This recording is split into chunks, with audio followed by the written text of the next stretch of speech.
We're gonna do this locked room shit until the very end.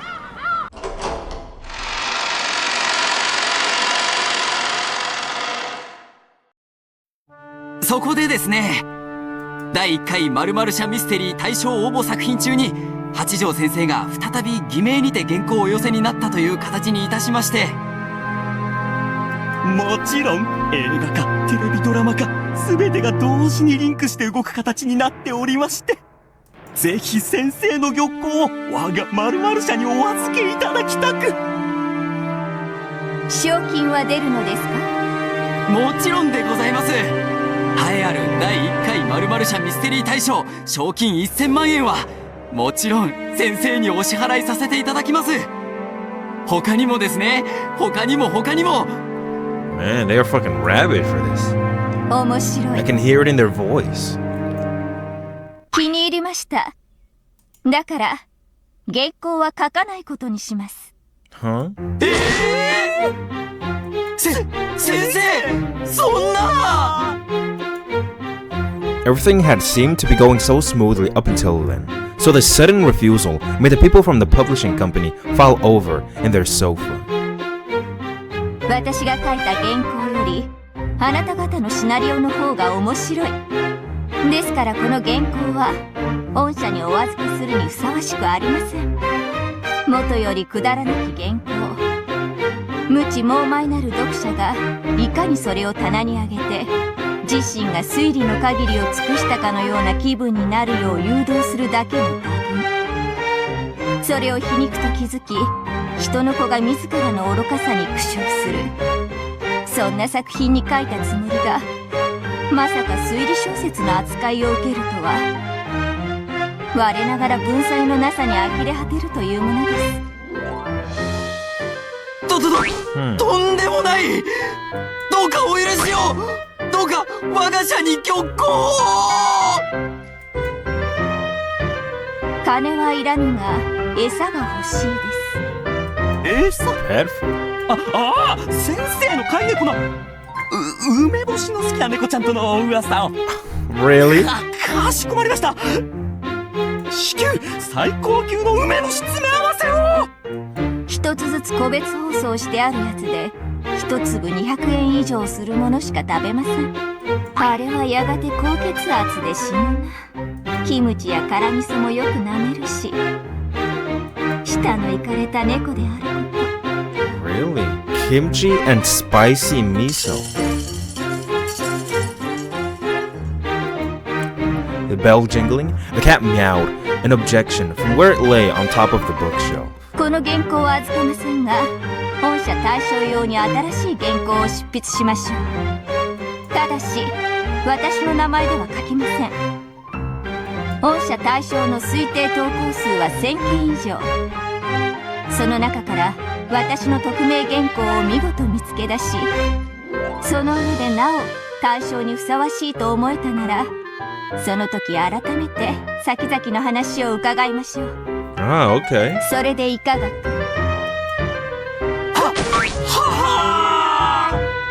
玉稿を賜れるだけでも至極幸福に存じまする。あなたたちはいつもペコペコしていて実に面白い。だが今日はもう飽きました。お帰りなさい。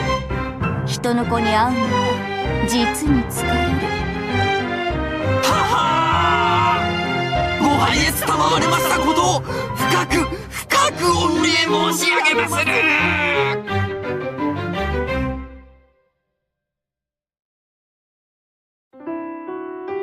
A servant guided the people from the publishing company to the door. In the study that was now finally quiet, Hachijou Tohya let out a sigh, slumped down in the sofa, and gazed at the ceiling.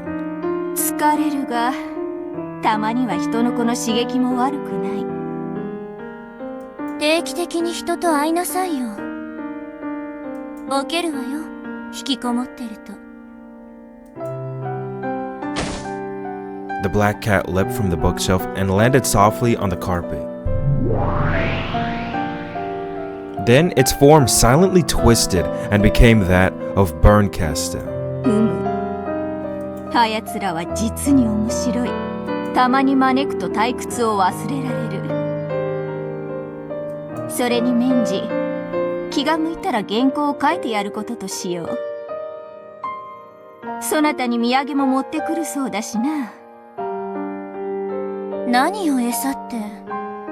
失礼ね。餌であろう。 Hold on, is her voice a little higher? ほれ。 Pitched? Hachijou picked up a jar from a shelf, then took a dried plum out and threw it into the air.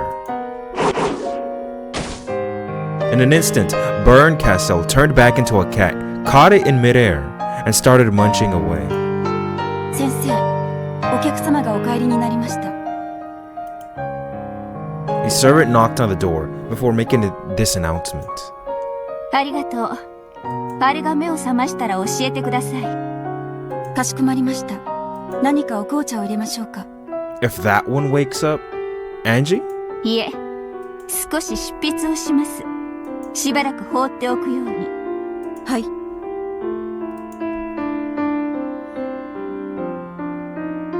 After waiting for the servant's footsteps to disappear into the distance, Hachijou moved to her desk.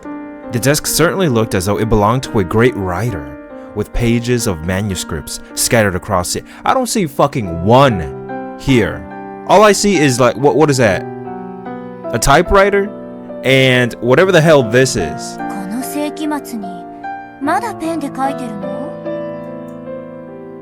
What? People still write with pens. Even in 2026, the black cat spoke as it tore the dried plum apart with its mouth. 物語はインクで記す。それが私の不変のルールである。インクで書いて同じものをキーボードで打ち直すなんてバカな二度手間だわ。 That sounds very time consuming.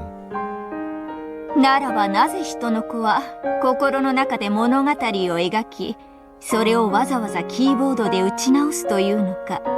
人の子の二度手間もバカバカしい。ならあんたは三度手間ってわけだな。今のは面白かった。 Do you use the pen to think? Even as Hachijou laughed, her fountain pen was already sliding across the page. Beautiful letters appeared almost as fast and proficiently as a typewriter. Almost. Only humans called her creations manuscripts. With her fountain pen and writing paper, she was creating a world. As she did, the hands of the clock would spin around like a top. The light and shadows that came in through the window changed their angle so fast they might have been the hands of a clock themselves. Wow. Really? Slowly, she drew a large X across the tightly packed words on the paper. Why? 気乗りしないの？ The fuck is that? うまく書けぬ。人を楽しませる原稿とはめんどくさいものだな。何しろ普段人に読ませるために文字など書かぬのでな。あんた、自分が何を言ってるのか、いっぺん原稿用紙に書いてみるといいわ。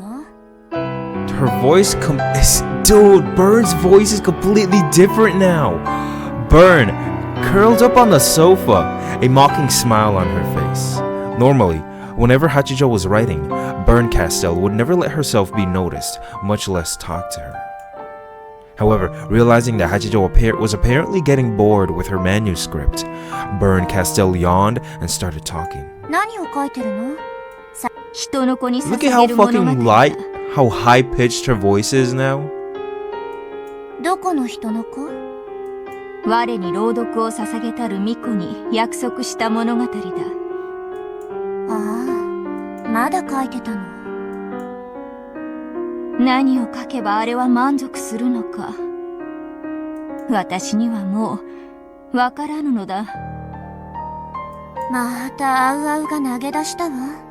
あんたはいつだって勝手に物語を約束して最後まで書ききれなくなって投げ出すのね。投げ出さぬからこうして悩んでいる。園児が望む物語は最初から一つしかないわ。一なる真実の物語か。園児はあの日に何があったのか知りたいと希望しているわ。それを煙に巻く物語をいくら書いたって満足するわけもない。一なる真実よりも私の物語の方がよほど面白いと思うのだがな。エンジェは面白い物語が読みたいんじゃないのよ。私はあの人の子にそなたのために物語を書くと約束した。だから私はあやつのためにあやつが喜ぶ物語を書いている。どんなに面白かろうとあんたが書くそれは全て幻想だわ。エンジェはそんなものを一切望んでいない。まだわかんないの？一なる真実の書は後宮エヴァが記した。Damn, the only fucking truth. And it was right in front of Angie at the very beginning of the story. Well, in episode 4, right? She just didn't know it was there. Hidden amongst the pile of writing paper was Ava's diary. そして筆者はこれを誰にも明かさずに言った。Is she gonna read it? 私は物書きの端くれとしてそれを尊重したいと思うのだ。Oh, okay, I guess not. 笑わせないで。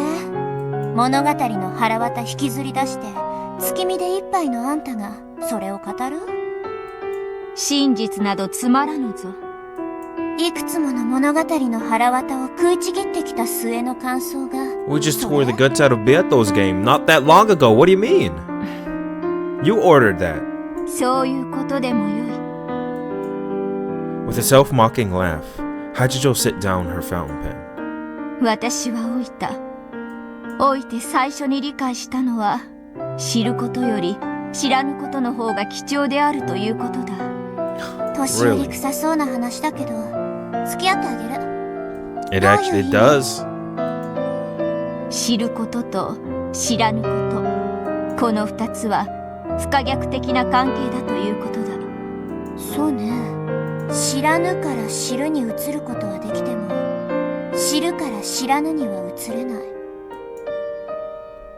それを理解したとき、私は知らぬことに宿る処女性にも似た高潔なる純粋さを理解したのだ。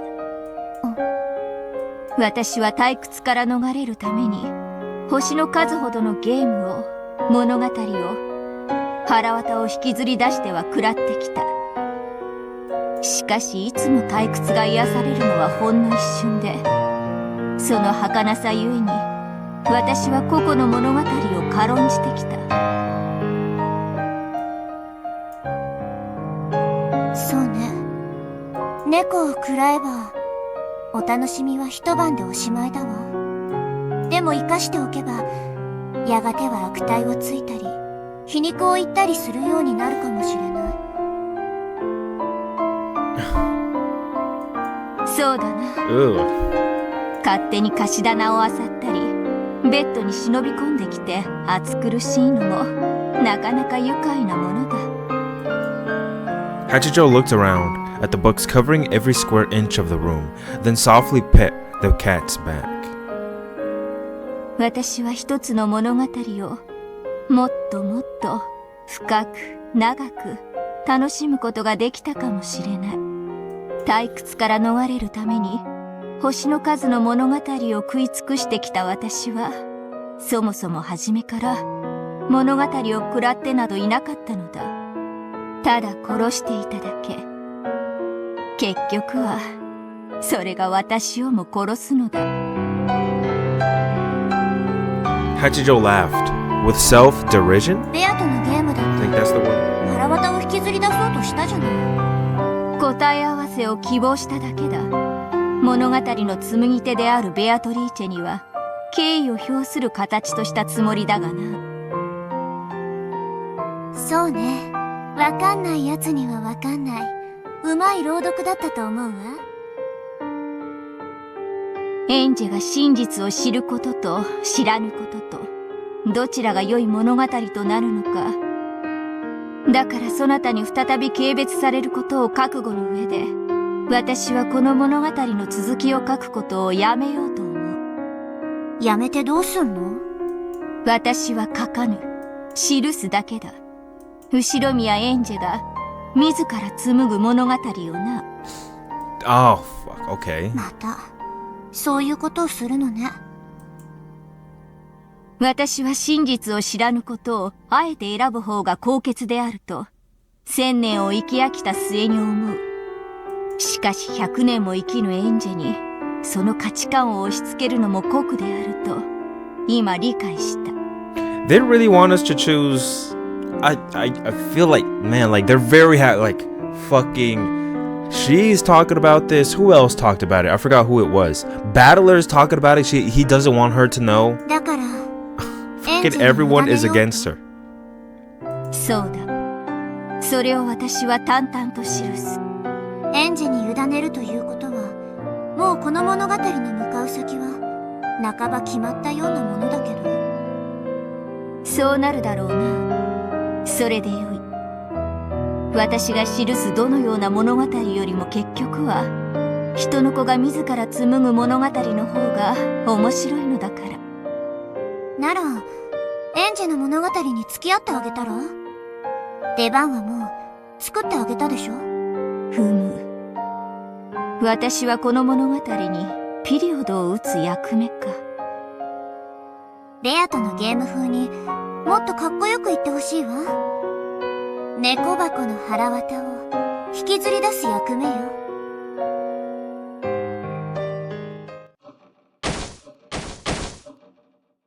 Hachijou chuckled, pushed aside the pile of writing paper, and picked up the book of the single truth. Then she opened a locked drawer. エンジェが望むのだ。この書の封印は解かれる運命にあるだろう。エンジェは一なる真実に至り、一なる真実は猫箱の封印を開いて全てを白日にさらす。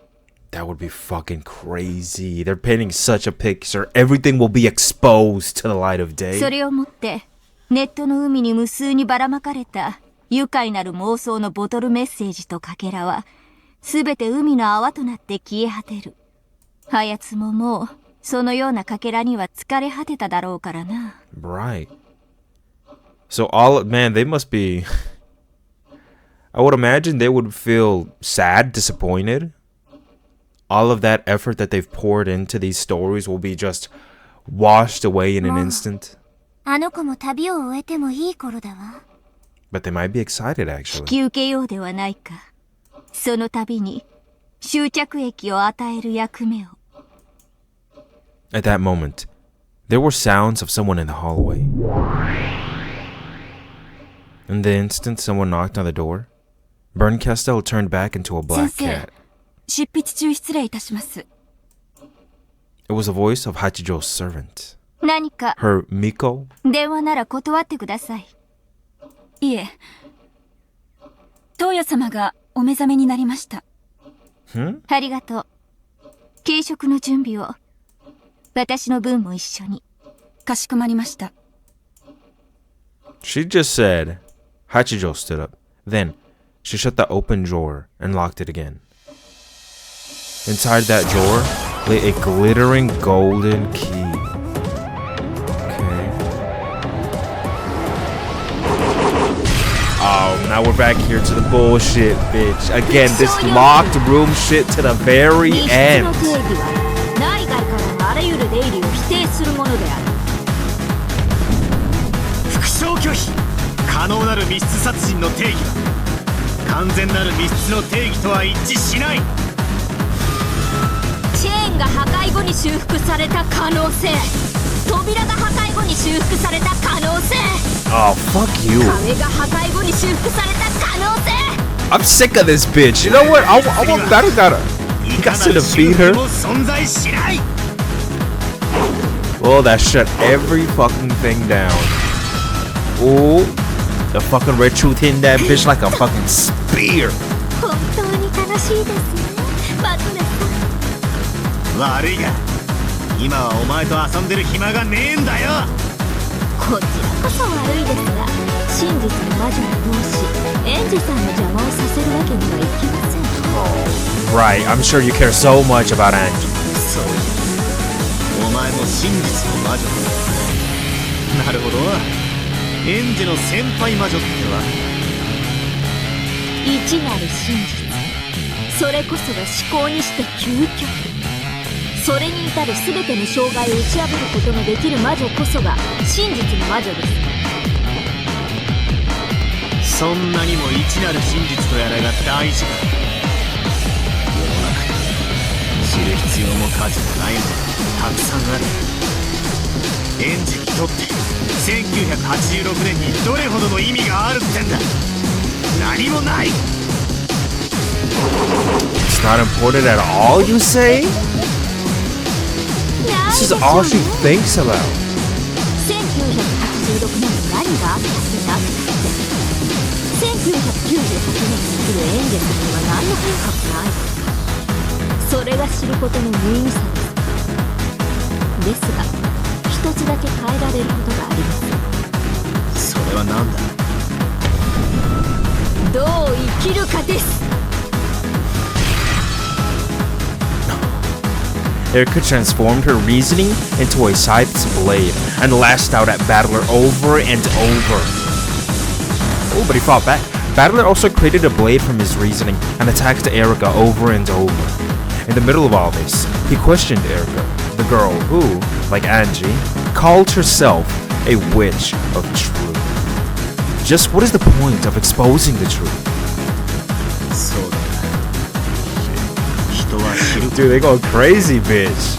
どう生きるかを変えることもある。ならば、俺は憎しみにしてんだよな。エンジン、俺のゲームをする。 Me too. She's living not that well. 知ることで人の生き方は変わりますが、それが良いものになるかは分かりかねます。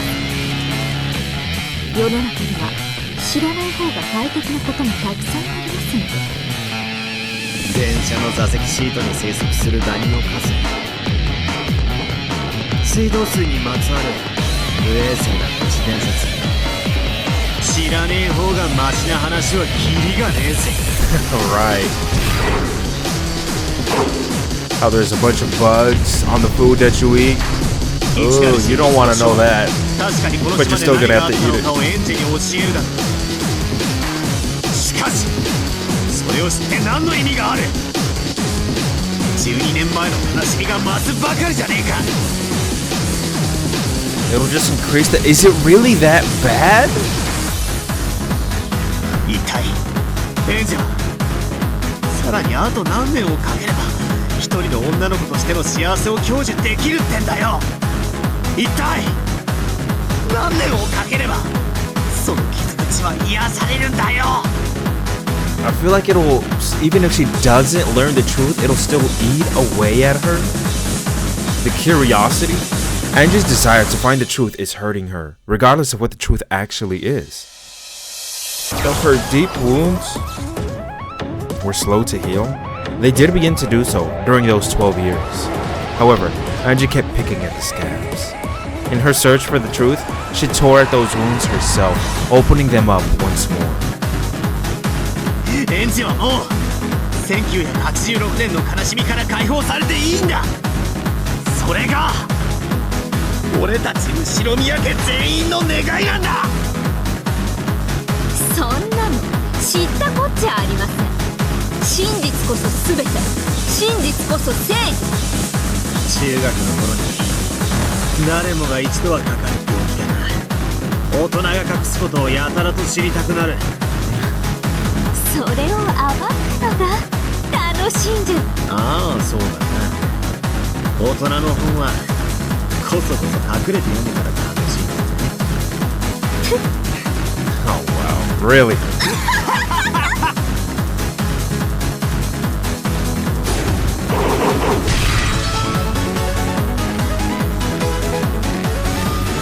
I think it'd be more embarrassing to do it out in the open. That's the only reason.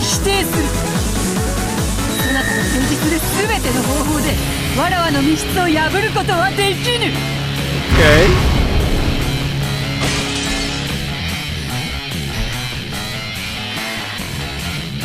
Damn, Angie really don't have a fucking reply to her?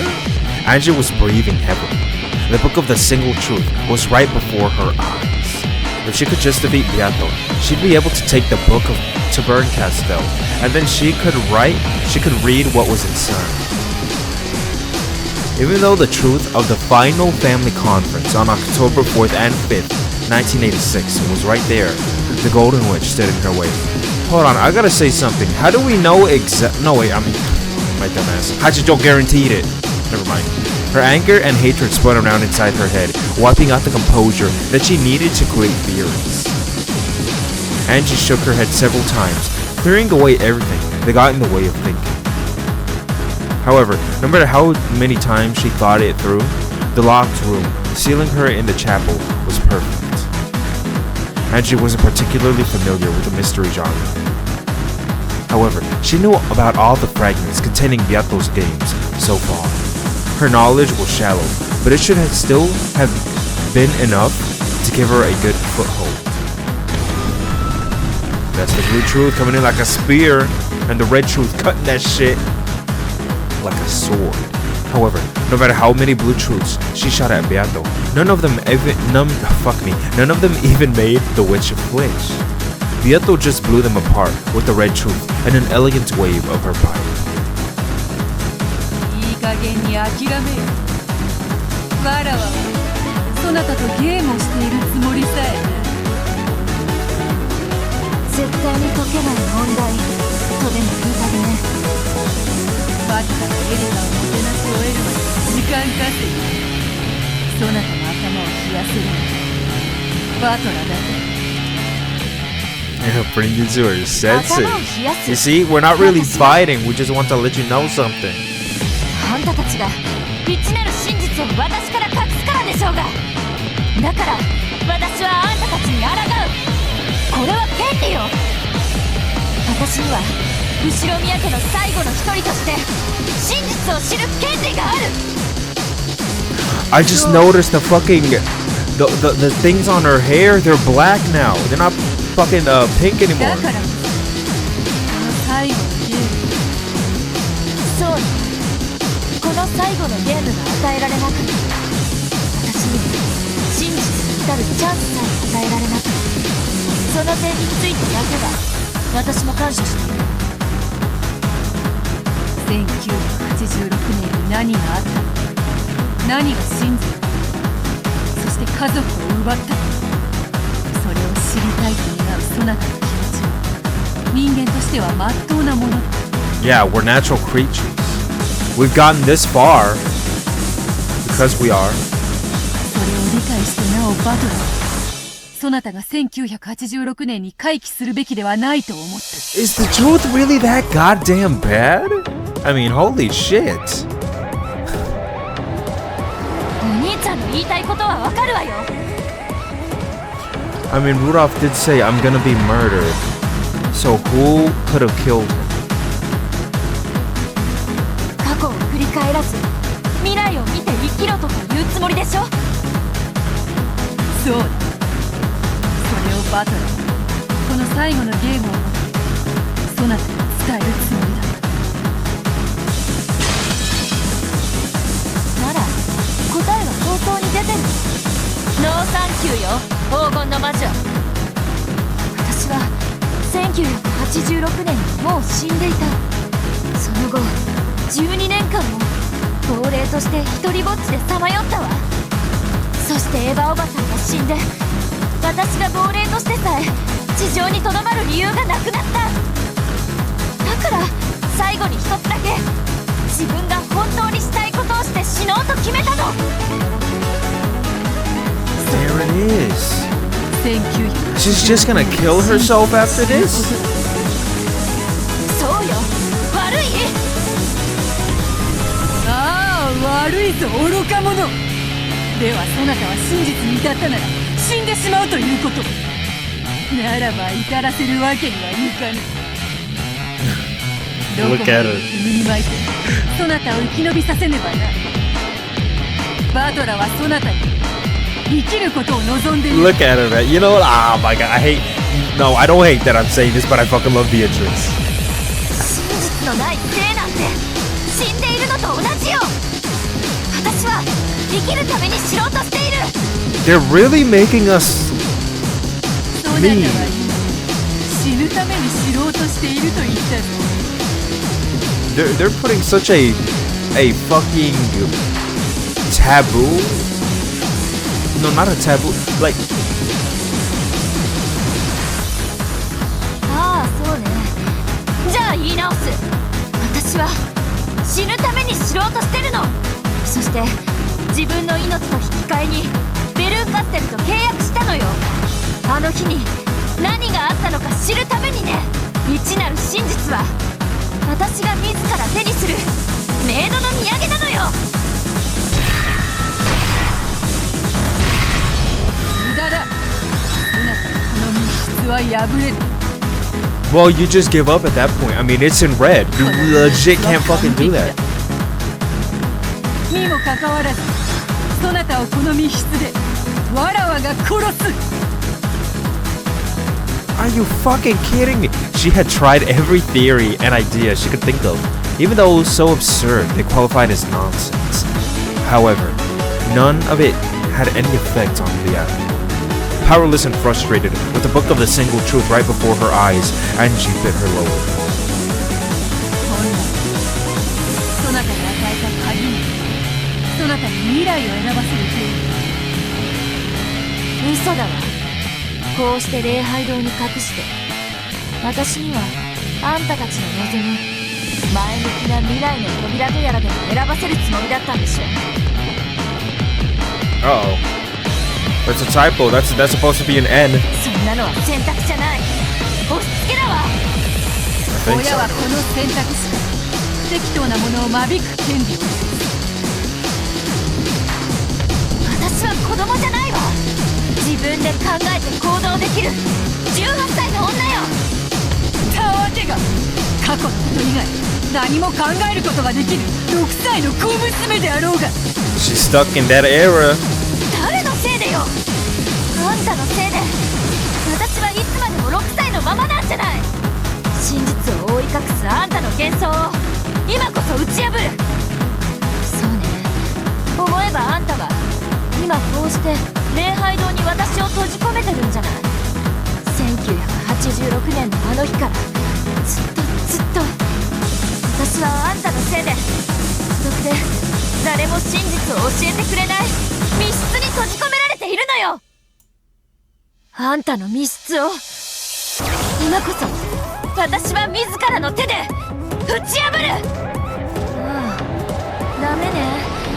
全然ダメだわ。分かったわ。あんたの完全密室のトリック。復讐要求。私を密室。Fuck. I skipped that shit on so... I swear to God, if I can't even read, are you goddamn kidding me? Wait a minute. Okay, I can do this. No. Hold on. I'm fucking sorry. Holy... Are you kidding me? No. I have to fucking read what is said here. Oh my... Can I... 食堂は施錠されていました。 Oh, I'm not... Can I please go back? Ah, whatever. そうよ。 Whatever the fuck she said. She said something that fucking got Beatrice right in the fucking gut. あんたは私を18年かけて殺すのよ。ありがとう、ベアトリーチ。それを思い出させてくれたおかげであんたが私を殺す密室殺人のトリックが分かったわ。未来ある若者、そして未来に生きる黄金の魔女ではないか。ならば未来にて生きる。過去の真実にどれほどの価値がある。そなたが自ら生み出すそなたの未来の真実の方がよほど価値があるだろう。私の人生なんて嘘よ。家族が私を残してみんな死んだわ。 Well, you could create a new one. 一なる真実を手土産に私はみんなのところに帰るの。真実を知れば家族の死を受け入れることになるだけだぞ。ひょっとしたら家族の誰かが生き延びている再会できるかもしれない奇跡に託して生き延びようとは思わぬのか。安心して they've said that a couple times before. Let me come up with this theory. One of them did live past whatever the fuck happened in Rokkenjima, right? This is a theory because they've brought this up twice now. So I'm assuming if she does live, which would mean me not choosing to view whatever, to leave the cat box alone, someone is gonna come in the future, right? What if it's Battler? What if he did survive? 奇跡の魔女でさえそのかけらを見つけられなかった。 Or what if it's Kirie? What, Rudolph? Anyone? Maria! Almost none of the family's remains were recovered from the Great Rokkenjima explosion. Yeah, everything was blown the fuck to hell. Some days, I hope that this might be a sign that they had escaped the explosion and survived. And that hope gave me the strength to live on. However, that hope wasn't strong enough to support me for 12 long years. だから私は真実を知りたいと思いながらも無意識のうちに真実から目を背けていた。家族の死をはっきりと理解することで誰かが生き残ったかもしれないという奇跡を自ら否定してしまいそうだ。でもね、もうそういうありもしない奇跡にすがって生き延びるのには飽き飽きしたの。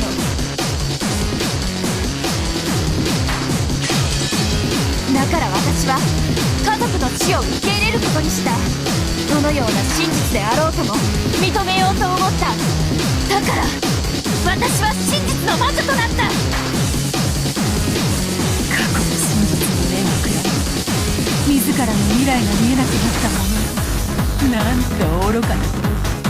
許せバトル、そなたの妹を正しき未来に導く。わらは力だったのか。Oh, there she is. She's gonna use the fucking blue now. A blazing blue wedge appeared in Ange's hand. It was long, thick, and shaped like a spear. これで終わりよ。1986年の魔女。この密室は完璧な密室。ゆえに私は出られず、あんただって外部から私に指一本触れることはできない。でもあんたは私をこの密室に閉じ込めたわ。それをもって私を殺したと言える唯一のトリックがこれよ。あんたは私をこの完全な密室に閉じ込めて餓死させた。それを目論んで私を閉じ込めたならこれは立派にあんたが殺したことになる密室殺人。 Yeah, that sounds sound. 死人を煙に巻きすぎたのが裏目に出たわね。さようなら幻想の魔女。See you in hell? Oh shit. Damn, bitch. The fucking animations. With the stained glass window behind her. Oh shit, that really was too. Beato spread her arms and let the spear of the blue truth pierce her. The blue spear seemed to crucify Beato against the window.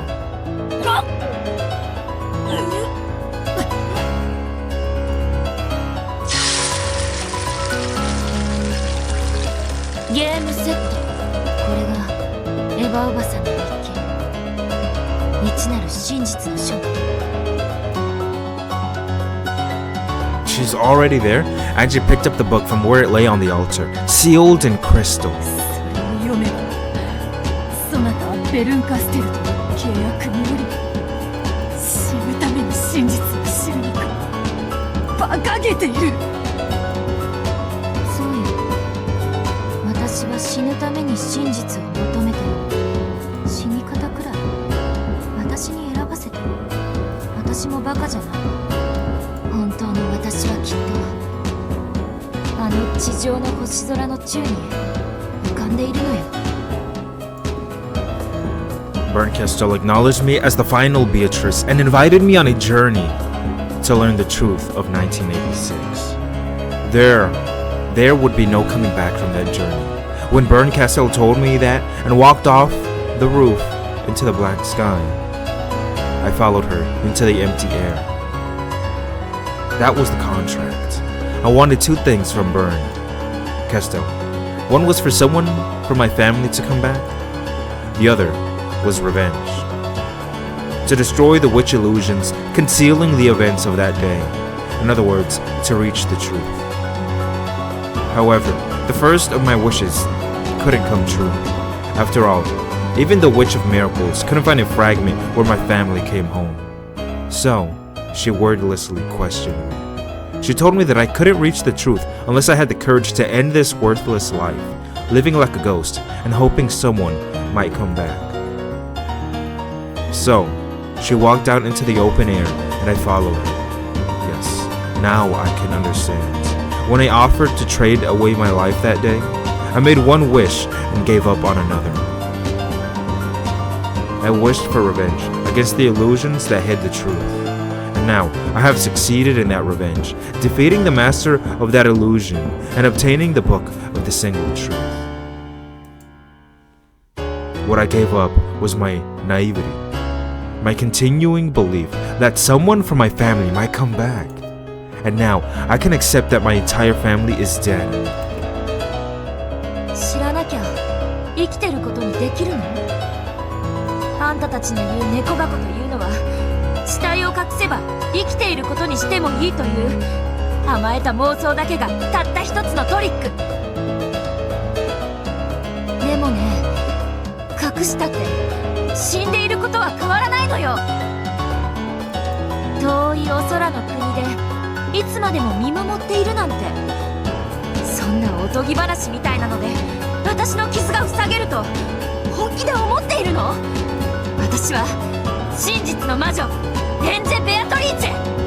起こらぬ奇跡を待って亡霊のように生きる日々から、私は真実に至った高潔なる殉教者として生を終えるのよ。そなたはマリアの魔導書の魔法の力を理解したのではなかったのか？ええ、理解したわ。そしてなんて無力なものだろうと絶望したわ。そしてそれがお兄ちゃんが私に押し付けようとしていることなのよね。私が信じれば、魔法があれば、いつだって家族は私のそばにいる。バカにしないで。そんな魔法で、そんな幻想で、白チューブで私の12年が癒えるの？そしてこれから未来の数十年をどう生きていけるの？誰か帰ってきてよ、誰か。でも誰も帰ってこない。じゃあせめてあの日何があったのかだけでも教えてよ。それは教えてくれるそうよ、ベルンカステルが。我が主よ、今こそ一なる真実の書を手に入れました。今からこれを持ち帰りますから、私に真実をお与えください。家族が生きているかもしれないという甘えた奇跡を捨て去る覚悟はもうとっくにできています。私に今こそあの日の真実を教えて。Holy shit, she is so fucking tortured. A blinding light poured out of the chapel. It seeped from the windows and the cracks of the door, even reaching as far as Battler and Erica's eyes. なんだ？どうやら同志エンジが仕事を終えたようですね。あなたが無様な封印を施したようですが、我が主に委ねれば冷凍サンマを解凍するより簡単に解いてくれるでしょう。くそ。我が主よりエンジが仕事を終えるまで遊べばよいと命じられています。十分に再会を楽しめましたし、これでお開きにしようと思います。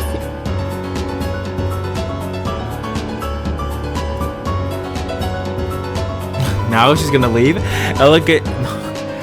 Erica gave an elegant courtesy. なぜ I エ don't ンジ know. に一なる真実をそそのかせ。お前の主なら知ってるはずだ。エンジには何の意味もない真実だと。ええ、世の中のあらゆる真実に意味などありません。意味を生み出すのは結局のところ人間一人一人の心なのか。一なる真実でさえ人が異なれば生まれる意味が異なる。ないんですよ、真実の意味なんて。それでも私が真実にこだわる理由はただ一つ。探偵だから。しかしエンジェさんは探偵ではありません。あの子にとって真実のゴール、幸薄き人生の終わりを告げる終止符です。これであの子はようやく生を終える最後のみそぎを終えた。死ぬためにたった一つの真実にこだわる一夜限り、地上に叩きつけられて死ぬまでのほんのわずかな時間だけのかりそめの真実の魔女。エンジェを死なせはしない。どんなに辛くても生きてくれ。それだけが俺たちの願いなのだから。 Well, I don't know about no matter how tough it gets. I don't want her life to be 生 torturous. きていれば Because that, like, what's the point at that point? どんな奇跡だって起こり得るんだ。それをエンジェさんの肩を抱いて直接言わなかったことがあなたの敗因です。いかがです？あなたのわめきを聞くだけでフルドエリカにはこの程度の推理が可能です。生きろエンジェ。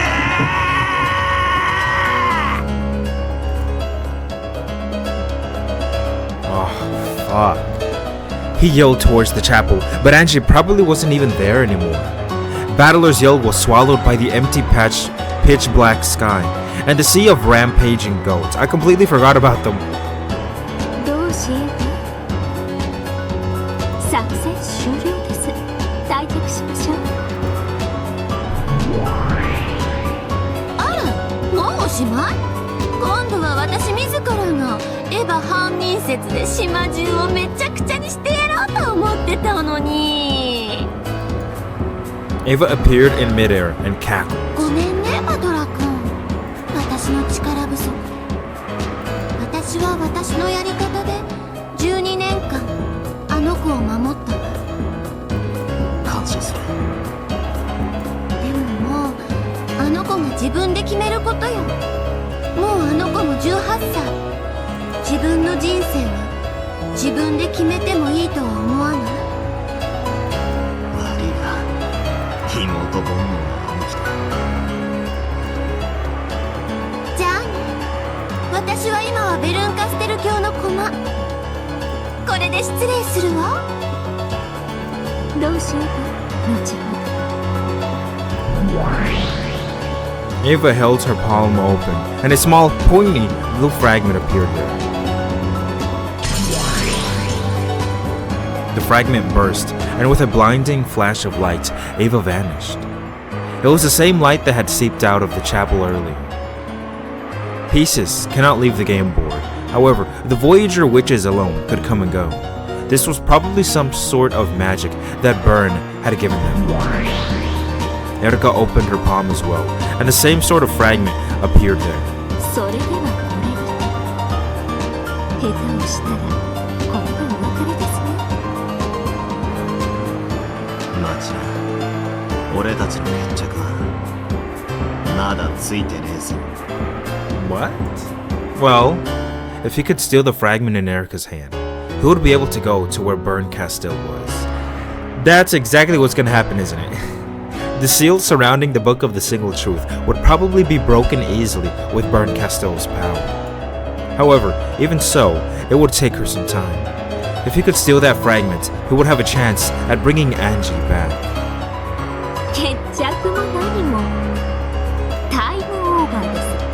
ですが、最後にもう一撃を食らいたいというのがお望みなら。Okay, he's gonna slice you in half, bitch. And then take that shit and go to where Angie is. He had known that Erica couldn't resist the challenge. After all, Battler already knew what Erica's trick was. He figured it out just seconds ago. No, just a second ago. Even while he spoke with Erica, he had been thinking about it inside his mind. He could finish her with this last strike and take that fragment from her corpse. Plunder that shit. エリカ、この一撃で決めてやる。その一撃でおいとましますので、自慢のとんでも推理の中でもとびっきり面白いのをお願いします。お前の3つ定義は壁、窓、床、天井、チェーンのあらゆる絶対性を主張した。しかし1点だけ、あまりのバカバカしさに俺が求めなかった絶対性がある。 Okay, so walls, windows, floor, ceiling, chains. それはチェーンを外部から開閉することの可否だ。青き真実、これがお前の3つの答えだ。チェーンの長さ、お前の3つのチェーンは長く、外部からも開閉が可能である。 What a ridiculous answer. However, if you blindly assume that a lock made by an unbreakable chain makes a locked room unbeatable, then this truly would be a perfect locked room. The blue wedge flung from Battler's hand, plunging straight into Erica's chest. As she winced in pain, her hand shook, and the fragments she held, flew into the air. Okay. Could that be an answer for a previous locked room? 窓、床、扉、チェーンまであらゆる絶対性を主張しました。しかし一つ、実にバカバカしい定義が抜けていましたよ。青き真実。Uh-oh, what is she gonna say? バトラさんの密室には天井がなく、壁を乗り越えての入室が可能である。Alright. Oh shit, are you kidding? Erica's blue scythe swung out from behind her back, catching Battler in the side as he stretched his hand out towards the fragments. Battler's hand didn't reach it.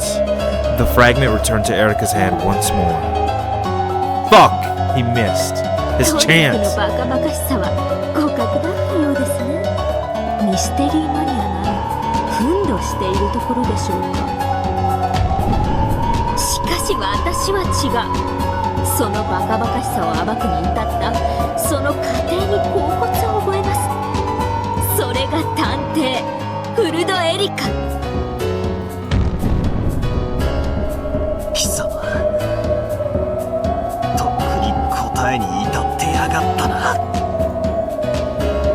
いいえ、あなたが青き真実を繰り出してからかけらを奪おうと手を伸ばすまでの一瞬で考えました。私は最初から時間稼ぎ、今の一瞬で初めて私は推理を始めたのですから。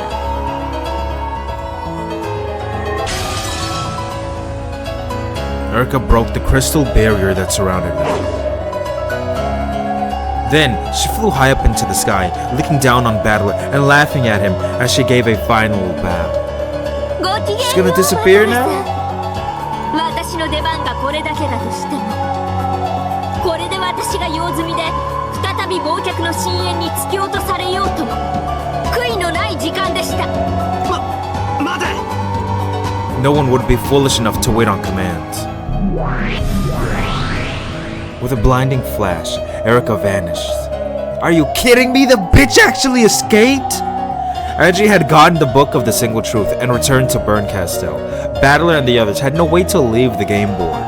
Everything had come to an end. Oh, that little... She fucking escaped. Well, I did not expect that shit. I thought my boy was actually gonna get it.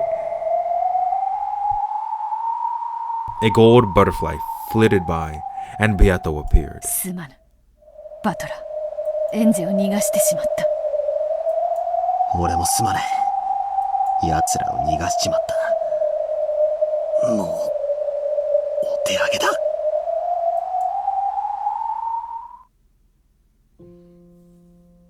Battler had created this game for Angie. Now that Angie was gone, the game board no longer had any purpose. And even if that weren't the case, even now, the game board was being chewed apart by the goats, like a single leaf floating on a sea of nothingness.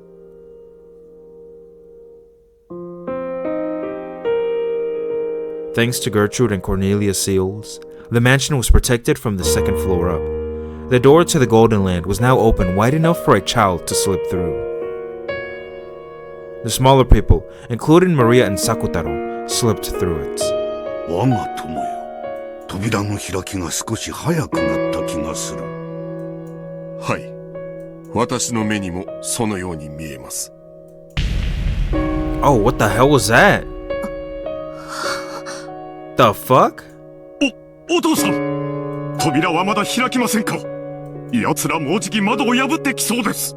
Oh. クラウス様、どうかご安心を。アイゼルネ・ユングフラウの結界、そうやすやすと破れるものではございません。もうじき大人も通れるようになります。大丈夫ですよ。間に合います。しかし、どんどんバンバンと、すごいありさまでして、その...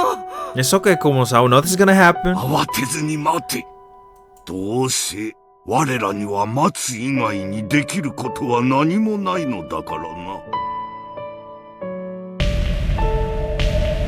Oh shit, them motherfuckers really want to break in. Even the outer wall of the mansion were covered in walls.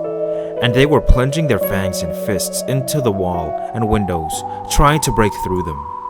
So, there were goats stuck to all the windows in the hallway, smashing their thick arms against the windows in a way that would terrify anyone, even if they knew about the barrier. However, anyone watching the group of goats gathered at the top of the big staircase from the safety of the other side of the barrier would probably feel a different emotion. Hold on, let me read that again. I'm a little... no. Instead of terror, it was a sad, empty sort of emotion. The barrier was drawn across the landing at the top of the hall's great staircase. Beyond that barrier, everything had already been eaten away. Was it even possible for those who stood in the hallway of the upper floors to believe that this was the Rokkenjima mansion? By now, no one looking at this scene would be able to imagine such a thing. Forget the hall or even the whole first floor.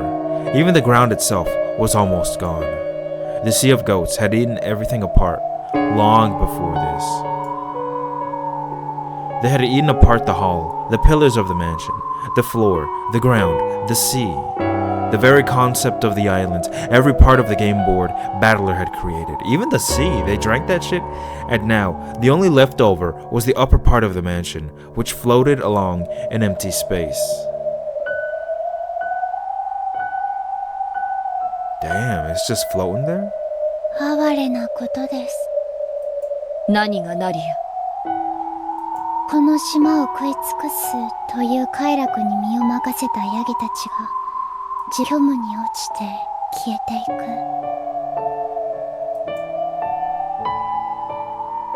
く。This had once been a huge entrance hall. Beyond it had been a vast rose garden. There had been so many places to stand upon. However, now, holes have been dug everywhere, and nearly everything outside the mansion was completely gone. Some goats were clutching to the few remaining footholds and pillars, still eating away at them. 真実を暴くとは殺すことと心得るものなり。人はなぜ殺さずには生きられないのです。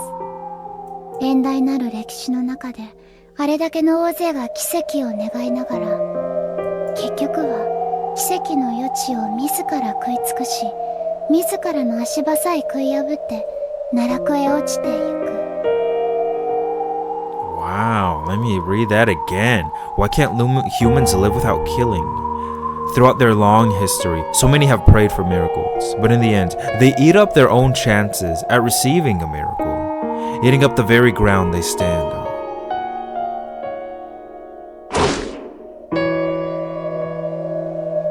They saw a goat chewing the same pillar that was holding it up, which, unsurprisingly, fell into empty blackness along with the goat.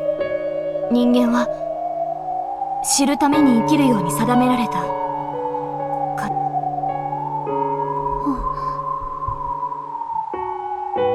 知ることが自分の生きる夢や希望を自ら食い尽くすことを意味するなら、人間は死ぬために生まれてきたってことになる。私たちは生きろと教えられます。しかし生きてなすことのほぼ全てが結局は自分を殺している。それ以上考えるな。頭痛にならん。Oh man, I like that catchphrase. 私は一人の人間として問いたい。知ることは罪なのですか？ Oh, come 無 on. 知に生きる方が夢や希望があると。全知に生きることも無知に生きることもどちらにも利点はあるし短所もある。そのどちらに生きるのも自由だ。だから人間ってのは無力なんだ。人は知ることはできても知らぬことはできない生き物なり。故に全知の神はそれができぬ人間に代わりて、知るべきことと知らぬべきことを分け隔てているものなり。過ぎた好奇心は夢も希望も殺す。人は知るべきでないことを知らぬままに忌避できぬ哀れな存在です。バトラ教がそれをエンジェに伝えきれなかったとしても無理もないことです。Damn, bitch. Who are unable to simply avoid those things which should not be learned. そのエンジェももういない。このゲームももうおしまいだな。Struck dumb by Will's sword, Will's words, everyone felt silent. Only the sound of the goats eating everything rang out hollowly. Even if they escaped to the Golden Land, these goats of emptiness would probably chew into that realm eventually as well. Even if they got away from for the time being, nothing would be resolved. It was all set in stone now. They had no way to resist the future's violent attempts to tear the cat box of the past open. なら私たちは生きなければ。人間の愚かさが自ら夢や希望を捨て去ることならば、私はそれを最後の1秒まで信じることを選びたい。いい根性だ。私は幾百万の世界のベアトリーチェたちの唯一の希望が具現化した存在だから、私はこんな時でもみんなの希望でなければいけないんです。だから私はまだこのゲームを諦めません。諦めないとは？最後の1秒まで奇跡を信じて待つということです。最後の1秒まであがいてあがき抜こうってわけか。そうです。私たちの時だってあの恐ろしい猫の胸の中で死を覚悟したではありませんか。でもラムダデルタさんが助けてくれました。 That's right. 奇跡を信じずに諦めていたら、私たちは助けられる前に虚無に消えていたに違いない。私が助けたってより、ベルンがあんたたちを殺し損ねたって感じね。Sure. あるいは、Yeah, I'm totally gonna believe that. 奇跡の魔女の奇跡的な気まぐれってわけね。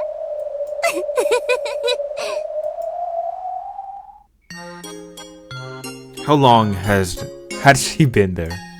Madame de Delta was leaning on the handrail of the staircase, eating popcorn. She held the cup of the popcorn out as if to say, "Want some?" But Leon declined the offer. バトラ君たちが言ってました。エンジちゃんは自分の命と引き換えに真実を得る契約をしたと。さっきのあんたたちの話によるなら、それは契約じゃないわね。だって人は死ぬために真実を求めて生きてるんでしょ。つまりエンジは自分の生の全てを真実を得るために費やした。それを一瞬の時間にベルンが凝縮しただけのことだわ。エンジちゃんは夢も希望もなくしたから、自らの命を軽んじてしまった。彼女にどうやったら夢や希望を与えられるんですか？どうやったら生きることに意味を見出させることができるんですか？それ私に聞いてんの？私パーよ。それも2回転ひねりの入った超パー。難しい話されてもわかんないわ。After tossing the last bits of popcorn into her mouth, Lambda Delta threw the empty cup into the abyss of nothingness. ベルンがあの子をそそのかしたわけじゃないわ。ベルンはエンジェにチャンスを与えた。いえ、選択肢を与えたと言うべき。そしてエンジェはその選択肢の中から自ら選んでゲーム盤に現れ、そして今バトラとのゲームで再び自ら選択肢を選んでる。あの子のゲームは最初から最後までずっとあの子のものよ。私は今それをのんびりと感激しているわ。感激に熱中しているというわけでもなさそうだな。まあね、先の見えちゃったお芝居だし、だからそろそろおいとましようかなって思ってたところよ。先が見えたと感じたら、あなたはそのお芝居を見るのをやめるのですか？ひょっとしたらあなたが想像しないようなクライマックスを迎えるかもしれないのに。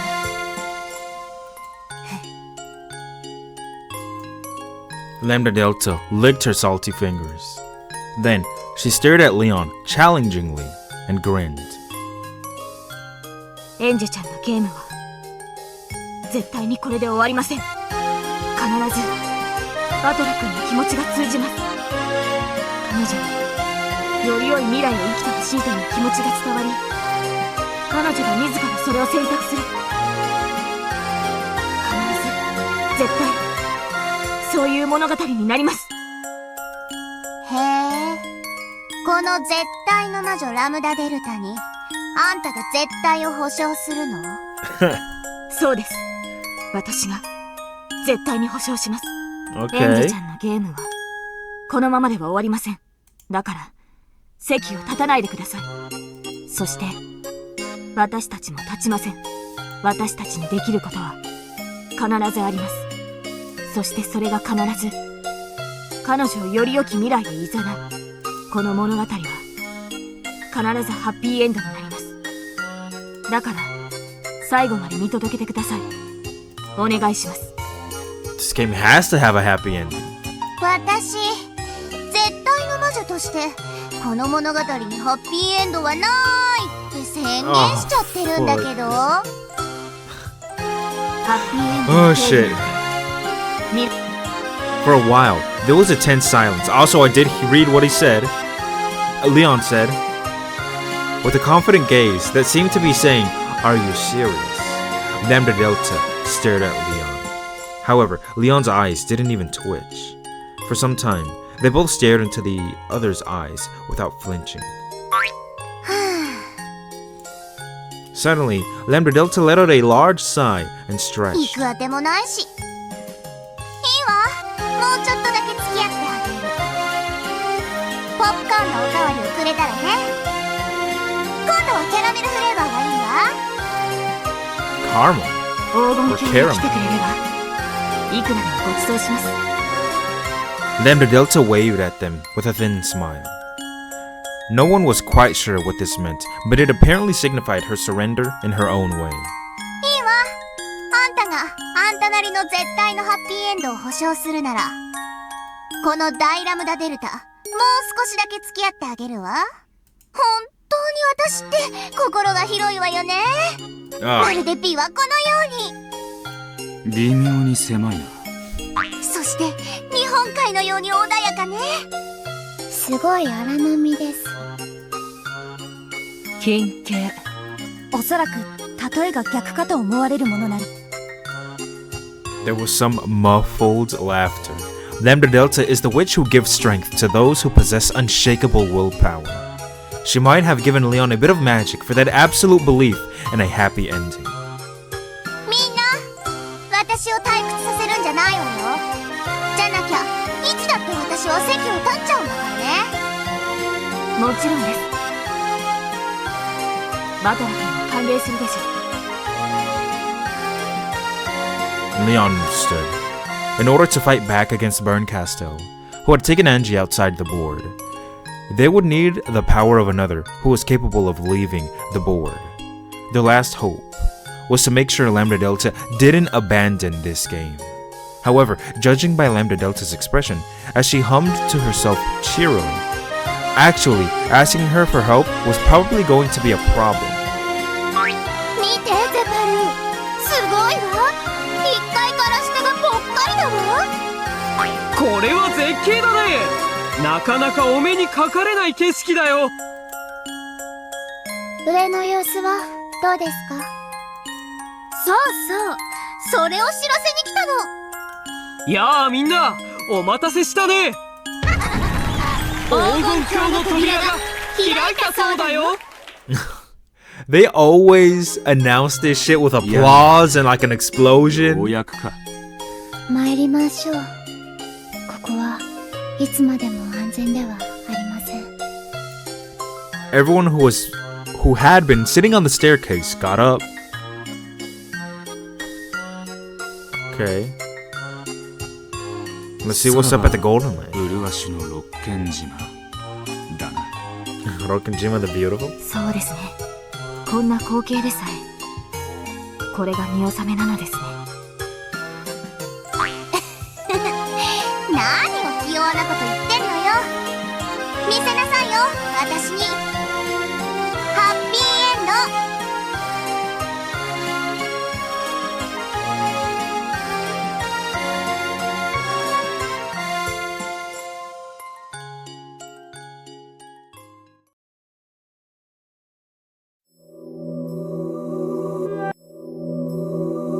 The Book of the Single Truth, sealed in crystal by Battler. Until I undo this seal, I can't even stick the key in the keyhole. This is a two-step process? Whoa, where the fuck are we? その封印。もちろん。 This looks crazy. What the hell? Yo, I love this actually. This is kind of cool. Oh, so that shit goes out into the distance. And then right here, it looks like it kind of curves in. And it kind of like goes out that way. So there's even more. It kind of like curves to more. Yo, that's kind of I like this shit. Hold on, let's look at this for a second. Because this was done so long ago. No AI. This was hand drawn. Well, maybe there could have been some assistance, but who knows? They were in a vast, dimly lit space. To sum it up in a phrase, it was like a trench in the ocean floor. Damn, Mariana's Trench? Or Mariana's? No, that's not quite right. It was a library. However, the number of books and the height of the shelves vastly surpassed all of those that existed in the world of humans. If height is the measure of greatness, then the gods must surely have been giants taller than mountains. This place appeared to be a library big enough to grand enough for such gods. Each individual book was no larger than those from the human world. However, the shelves holding them stood like the walls of a valley, or a deep-sea ocean trench. And what is this thing? So, Angie and the others looked like little more than a few small butterflies who had wandered into this vast library. Like minuscule deep-sea fish swimming about all alone in an ocean pit. これは封印じゃなくて氷みたいなものよ。バトラの手から奪えば日向に置いとくだけで時間をかければ勝手に溶ける程度の脆いもの。手っ取り早く打ち砕けないの？あんたは冷凍サンマをハンマーで叩いて解凍するの？ごめんね、家庭科は一致なの。I usually put them in water and just sit them there. 子猫たち、この封印の回答を。 Wow, look at that background. There we are, bitch. This time, I'm not scared of them. When Bernkastel whispered from the dark ocean pit deep below them, several emerald green glints appeared and gathered like a school of fish. Are they all gonna scratch at it one after another? Bernkastel threw the book of the singular truth down to them, and only after several seconds passed, the school of fish seemed to gather around it and carry it away. Those few seconds made it clear just how deep this bookshelf trench went. Angie was once again dumbfounded by this unimaginably vast and godly library. あとはあの子たちに任せておけばいいわ。本当に私に中を読ませてくれるんでしょうね。あなたが望むならそれは叶うわ。そして私だってあなたのその鍵がなければ読むことが叶わない。 Angie silently gripped the golden key in her pocket. This journey has been so long, so strange. In search of the truth from 12 years ago, I left my home, met President Okonogi, and met Amakusa. I remember that shit. Also, they said, talking about how long it is. Look at this shit. It's been 87 hours? Dude. And that's just on this. I think it's been longer than that. Because when I go to the question arcs, it's like, what is it? It's like 20, 30 hours longer? For some reason. I don't know why they show the total. I don't know. And at some point, that adventure became part of a witch illusion. Look at that, man. I love this, dude. You see like a world right here, a planet, the sun rays. Hold on, let me look at this shit. This, they do things like this in anime sometimes, and I love it. Like I think they've done something similar to this, like being transported to another world. For example, in Future Diary, Marai Nikki, they've done something similar, and I just think it's really cool. However, here I am. Ushiromiya Eva's diary is here. The truth written inside it is sitting right before me. しばらく休みなさい。私もあんたの相手だけをしていられるほど暇じゃないの。別に疲れてなんかいないけどね。エリカ、エンジェにお茶でもごちそうしなさい。Oh, Erica! はい、我が主。 Look at this bitch. She's a simp. Erica popped into existence out of nowhere and bowed to her master. This bitch is salivating just to serve some tea. ベルンカステル。 Fucking hell. もしあんたが私をうまいこと利用して本と鍵を奪おうと考えているなら、would she even care about something like that? 貴様、我が主に向かってなんて口を。ごめんなさいね。魔女とずいぶん長くやり合ってたせいで、普通の言葉は信用しないことにしてるの。いいわ。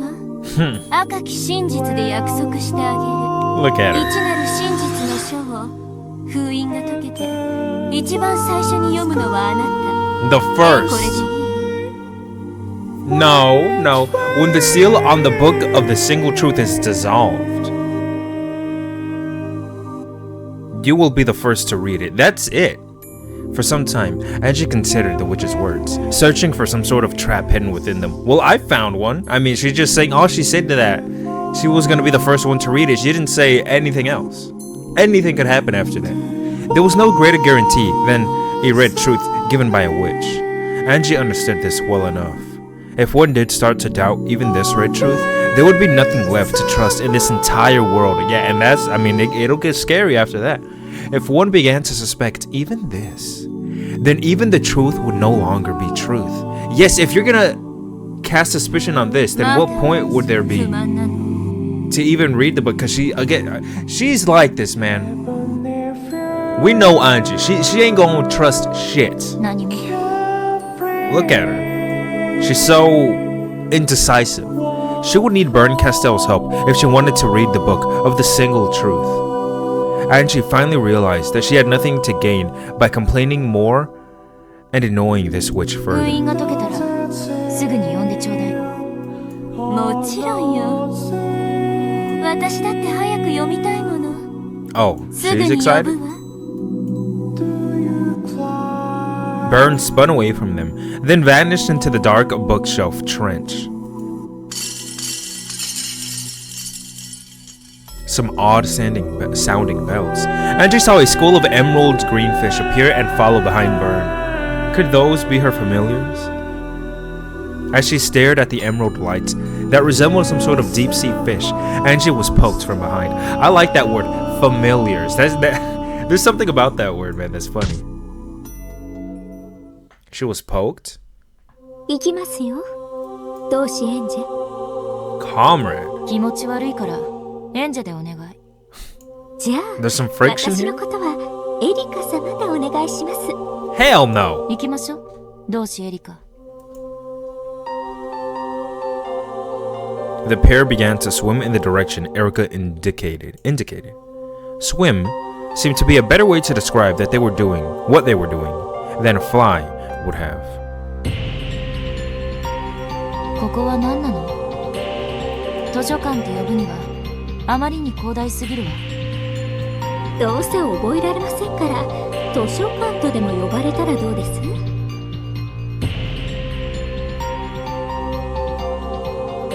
覚えるかどうかは私が決めるわ。言いなさいよ。尊厳なる感激と戯曲と傍観の魔女による厳選されし名誉ある図書の都です。 It's the great witch of theater going, drama, and spectating's noble city of carefully selected books?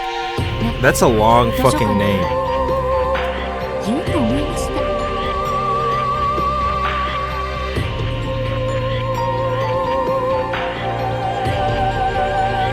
The city of books.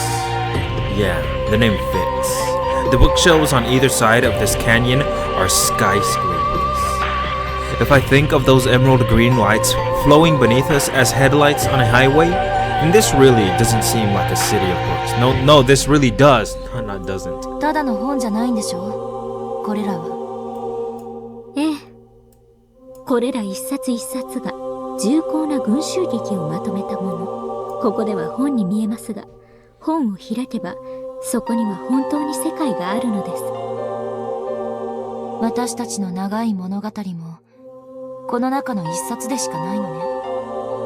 遥か上層の霞んで見えないくらいに上層の大魔女はもはや神や造物主と同じ存在です。そんな連中から見れば私たちの物語なんて果たして一冊にまとめる価値があるかどうか。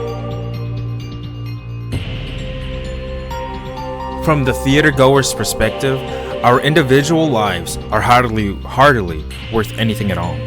If they're writing down an entire world in a single volume, then my life probably isn't even worth a single line.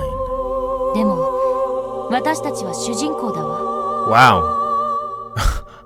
Are you serious? Yeah, you are. あんたも。そうです。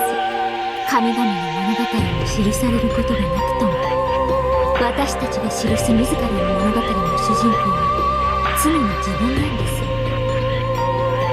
それを自覚できるかできないかが魔女と人間を分ける最初の分かれ道。 Are you sure? I'm pretty sure everyone thinks they're the main character. Well, maybe those with ego? They were on a balcony, which was really a room-sized section that had been dug out of the bookshelf, with no guardrail along the cliff. It didn't go in very deep, making it look like a room that had been cut in half. It was filled with the tools of everyday life, as though this was Erica's hidden house. 我が主よりお茶を振る舞えとの命令ですので、飲む気がなくてもロートを突っ込んで流し込みますから、そのつもりで。それやったらお抹茶を振る舞うわよ。抹茶？なんでもないわ、こっちの話。 Ignoring Erica as she made tea, Angie looked down upon the bizarre, otherworldly scene below. Until Erica finished getting the tea ready, the scene held Angie's gaze like it was sucking out her soul. こう言っちゃなんですけど。何？真実を得るために命を投げ出す契約なんてよくもしたもんですね。生きて何かするあてもないなら、私にとって残りの人生を投げ出すことなんて大か。我が主も物好きな方です。こんな無気力女を無価値な命と引き換えに契約なさるなんて。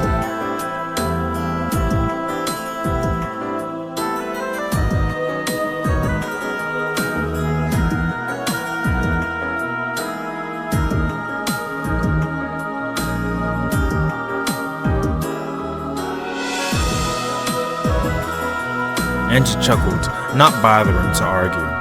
That was exactly right. How incredible that burn castle would lend her power to a worthless life that was trying to throw itself away.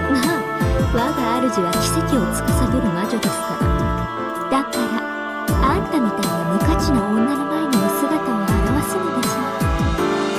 そうね、ベルンカステルが現れなくても、私はあの日あの虚空へ一歩を踏み出していたのだから。安い女。じゃああんたにはそれだけの価値も。私ですか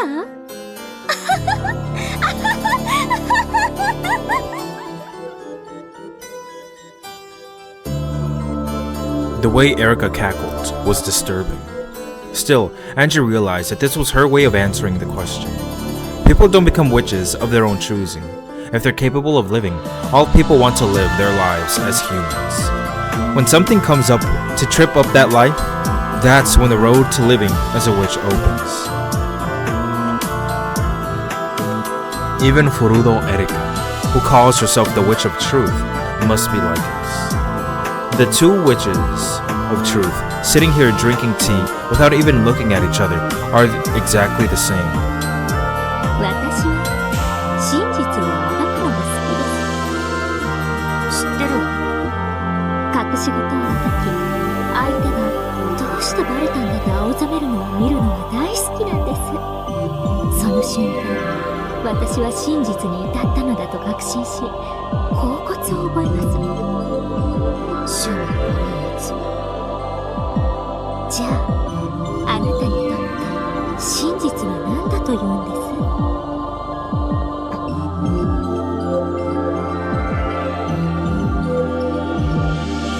Angie was about to give an immediate answer, but she bit down her words. And when she did, not knowing the right way to respond, no further words came.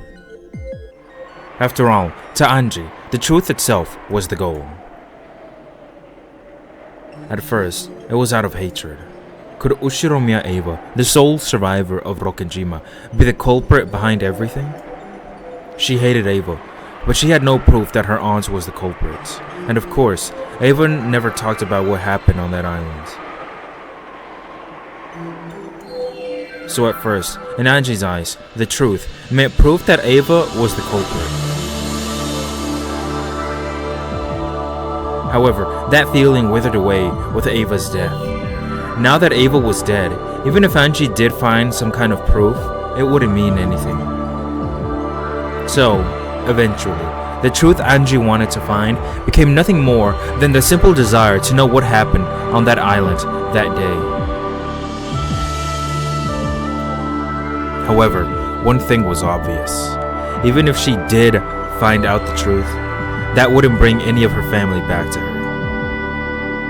意味なんてないのかな。意味もなく、大好きなお兄ちゃんが隠す真実を暴く。あんたこそ意味がわかりません。 Erica laughed mockingly.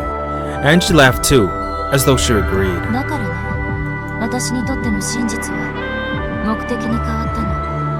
生きるための理由とでも言えばいいのかしら。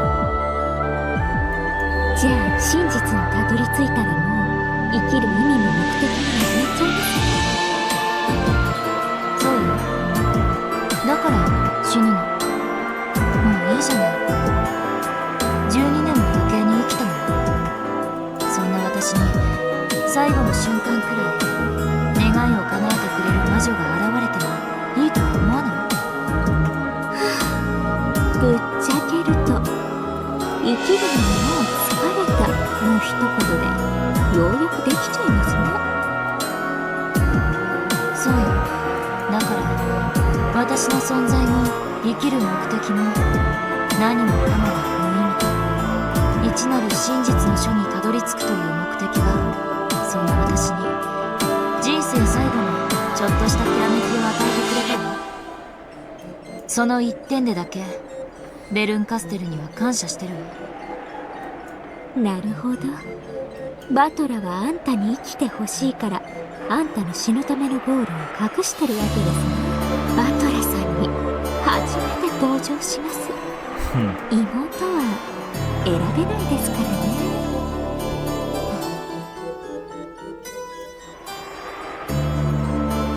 Sorry, Oni-chan. I'm tired of life. 12 whole years. I've been living off nothing but the illusion that someone might come home someday. Just let me find peace already. Again, that's another time they mentioned it. Someone coming home. It was mentioned once, twice, now 3 times. Finding the truth of that day, I decided I'd use that to mark the end of my life. For 12 years, I believed in a miracle, but there was no miracle. I won't believe in miracles anymore. 一年真実の書。内心の私も興味津々でしたが、そうね、あんたの人生の不良な扱いじゃ大した真実は記されてなさそうですね。But if it really is as simple as everyone just died by an accident. そうね。最初は What was it that Ava said they died from in episode 4? Did she even mention or say something about what she said happened supposedly? Maybe that is the truth. And I wouldn't even need to open this fucking cat box. You know what? I'm gonna look that up. Hopefully I don't get spoiled on anything if we do get the truth. 無価値なあんたが求める真実なんてどうせ無価値です。それがあんたという無価値な人生のピリオドにふさわしいでしょう。ええ、きっとそうなのよ。Angie was already starting to realize something. Regardless of why Ava decided not to talk about what happened, the real events of that day probably weren't anything earth-shattering. Yeah. Some sort of malfunction made the bomb in the secret underground base explode. But how would Ava know? Yes, it was just an accident.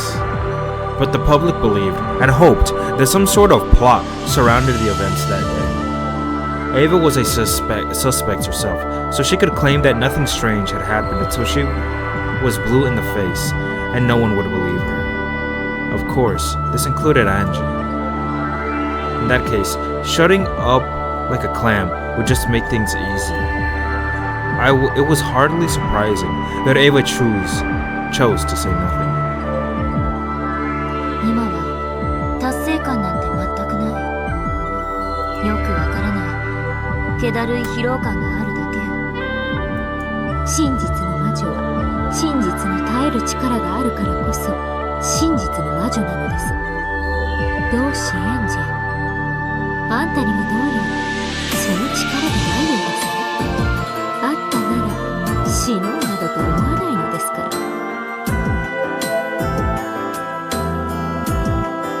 そうね。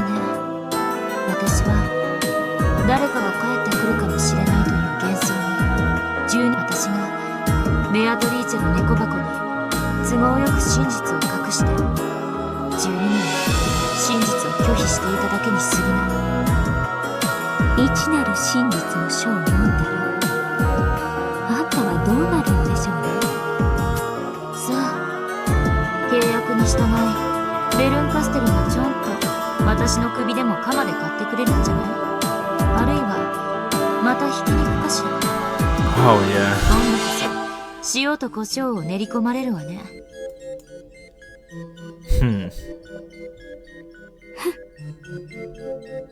なるほど。だからひき肉なわけですね。Oh, she didn't know?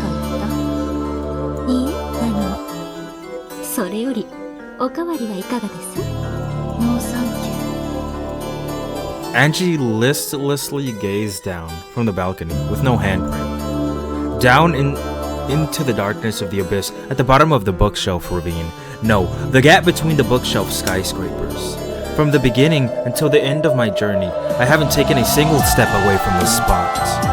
This journey of mine, not even a single step long, will end soon. There it is, bitch. Look at that shit.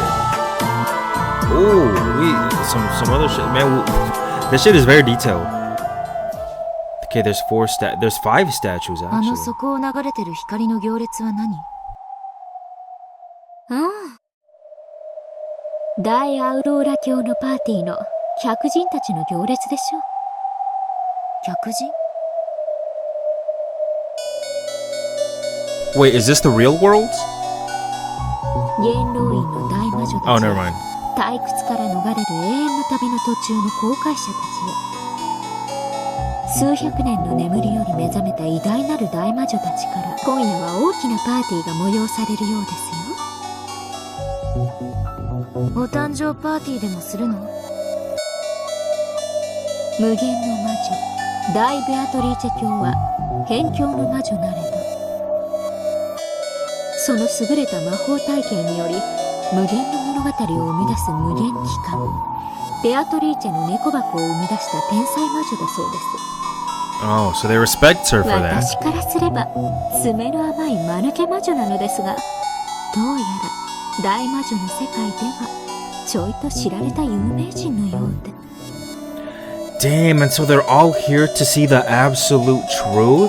ベアトリーチェの誕生会でもやるわけ？我が主はベアトリーチェの腹渡でもつ鍋パーティーと言っています。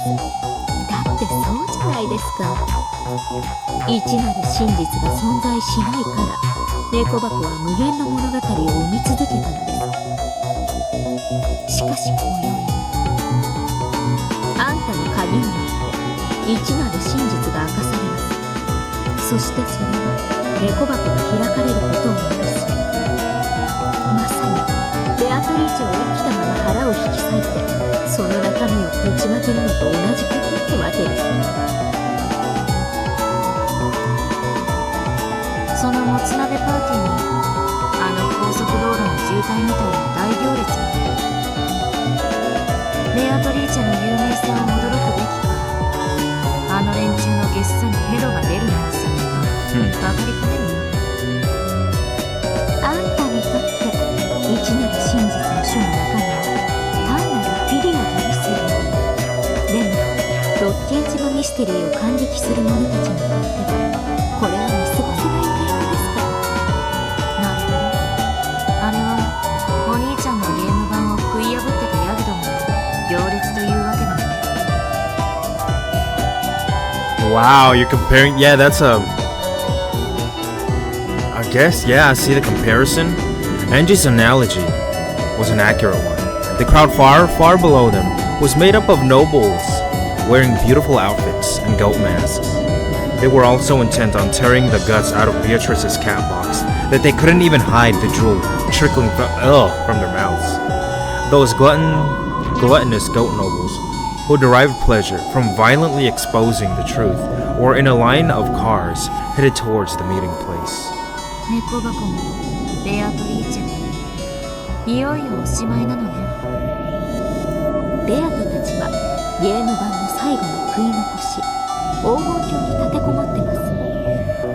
バトラとベアトが門番を務め、第一陣を壊滅させたようですが、第二陣は防げません。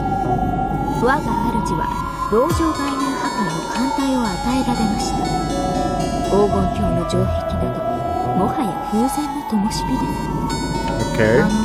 す。島に湧き出したヤギたちは、島に惨劇を望む未来の妄言が具現化したもの。そうです。あのヤギたちはネットの海からいくらでも生まれてきます。第一陣など所詮は有象無象。第二陣は違います。無数のヤギたちの中から立てこもる全ての駒たち個人個人の規定に特化した最精鋭から編成しています。総兵力は10万。島に立てこもるほんの数十人を否定するために10万の否定を用意したのです。お兄ちゃん、もうおしまい。もう覚悟されているのでしょう。後ろにいるバトルは1986年に死んでいて、あの彼は猫箱を生み出した幻想である。分かってる。Regardless of whether my real brother, regardless of whether he's my real brother or an illusion, fuck me, I can't speak. Regardless of whether he's who I'd like him to be or not, the battler who created this game board for my sake will die. No, it just means that I'll accept the fact of his death. So it's not like he's going to die now. Angie thought to herself, shouldn't performing the last rites for her brother be her responsibility? This was her final trial, which she had assigned to herself. All of those people down on the game board were the personification of Angie's naivety. By denying the existence of all of them, wouldn't she finally be able to accept the truth?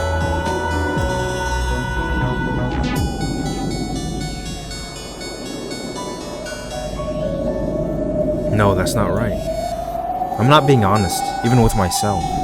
Even if it's all an illusion, it wouldn't make the bizarre Halloween party any less heartwarming. Oni-chan said it himself. That Halloween party may have been an illusion. An illusion, however. He was trying to use that party to tell me something. And she's now getting it? その第二陣は我が主より私が指揮官を務めるよう仰せお任せを。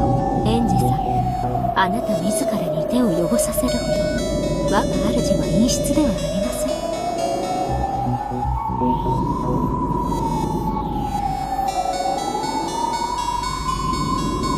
Yes, they might be kind of her. These are my lingering attachments we're talking about. I should be grateful to Burn Castell. If she really were cruel, she would probably have ordered me to take charge of the second wave and execute my own family. どうしエンジェル、あんたは真実の魔女なんですよね。そうよ、多分。Probably. じゃあ受け入れましょうよ。Probably. She's not even sure? ようやく本当に一なる真実。 She can't even be true to herself. Probably. 私はここでベルンカステルが封印を解き終えるのを気長に待つとするわ。おそらくはパーティーのゲストとしてあなたは呼び出されるでしょう。姿見はありますので目やにでも取ってからどうです。あんたこそ出陣前に無駄毛でも抜いてきません。 What is that supposed to mean? She glared at her.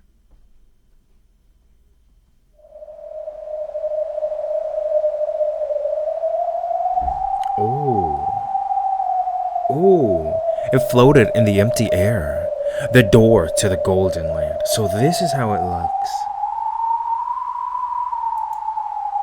1 or 2 square meters of tilted floor still remained in front of the door, scarcely enough to remind a person that this had once been Kinzo's study. This does not look like his study at all. By now, all of the game board, except the golden land, had been eaten away, leaving only this door floating in a sea of nothingness. There were 2 figures in front of that door. Oh, I thought it was going to be the statues. It was Battler and Beato. They may not have been literally covered with wounds, but they definitely seemed to be dead tired. Battler, leaning against the door, seemed to have finally caught his breath. Beato was also sitting against the door, letting her legs dangle gracelessly. Could the battle against that force really be called a battle? It was more like a mere pushing fight on the increasingly small bit of ground that remained. They had wanted to protect the at least Kinzo study no matter what. And the only fruit of their desperate struggle was a tiny bit of flooring that they were sitting on now. These goats fell into the abyss whenever they had nowhere to stand. So now, with so much as the floor gone, there was no way for them to attack anymore. If Battler thought this, his naive hopes were quickly crushed. Can they fly now? ゾロリと取り囲んでやがるな。増援を集め、今度こそ一度に押しつぶそうという魂胆である。What in the actual fuck? Oh my god, dude, that was so cute. I love that. Stretching across the horizons, surrounding the door at their backs, was an encirclement of countless large sailing ships. As they could clearly see, the decks of those ships were packed with goats, with some of the more foolish and overeager ones spilling over the edges into the emptiness below. Yo, that was fucking cool. I love that shit. 俺もお前のゲームで随分とおかしな経験をいろいろしてきたが、海賊船に包囲されるってのは初めての経験だぜ。おそらく黄金鏡の境を打ち破る力を持つのだ。あの大砲もはったりではあるまい。あれでこの扉をぶち抜いて一挙になだれ込もうというに違いあるまい。Along the sides of each ship were several open gun ports, each with a cannon pointing at the door. Oh fuck. If all the ships surrounding them were joined by even more, and all of those ships fired all of their cannons at once. Oh, cannon? There was no point trying to imagine what would happen next. Battler and Beato grimaced and hung their heads. あの大砲を前に黄金鏡の境はどの程度持ちこたえる？わからぬ。ただあれだけの数を揃えているのにまだ援軍を待つということは、おそらくそうやすやすと敗れはしないのだろう。 Can't we attack first?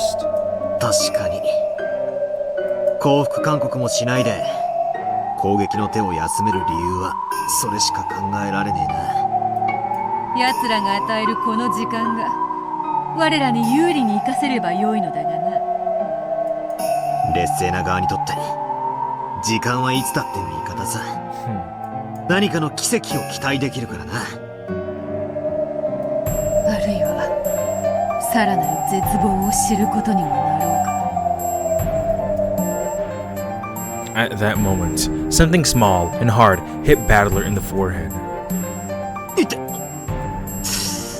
なんだこりゃ。コンペイト？私よ。わかったわよ。レルンたちの居場所が。 Are you kidding? The Conpeto cant was Lambda Delta's transformed body. What? She was the only one of their allies capable of crossing the sea of fragments. おお、さすがはダイラムダデルタ卿。ここじゃ奴らに姿を見られるわ。中で話をしましょう。一筋縄じゃいかないことになってるわ。わかった。Okay. 誰かいるか。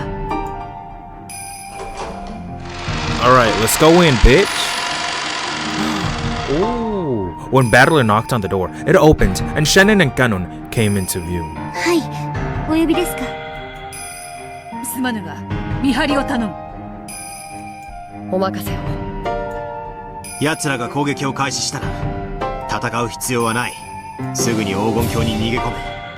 And just inform everyone, yo, we're about to die. 扉を閉めなくていい。You have any regrets? Just let everyone know. しかしそれでは。奴らは扉なんか無視して直接黄金鏡をぶっ壊す気だ。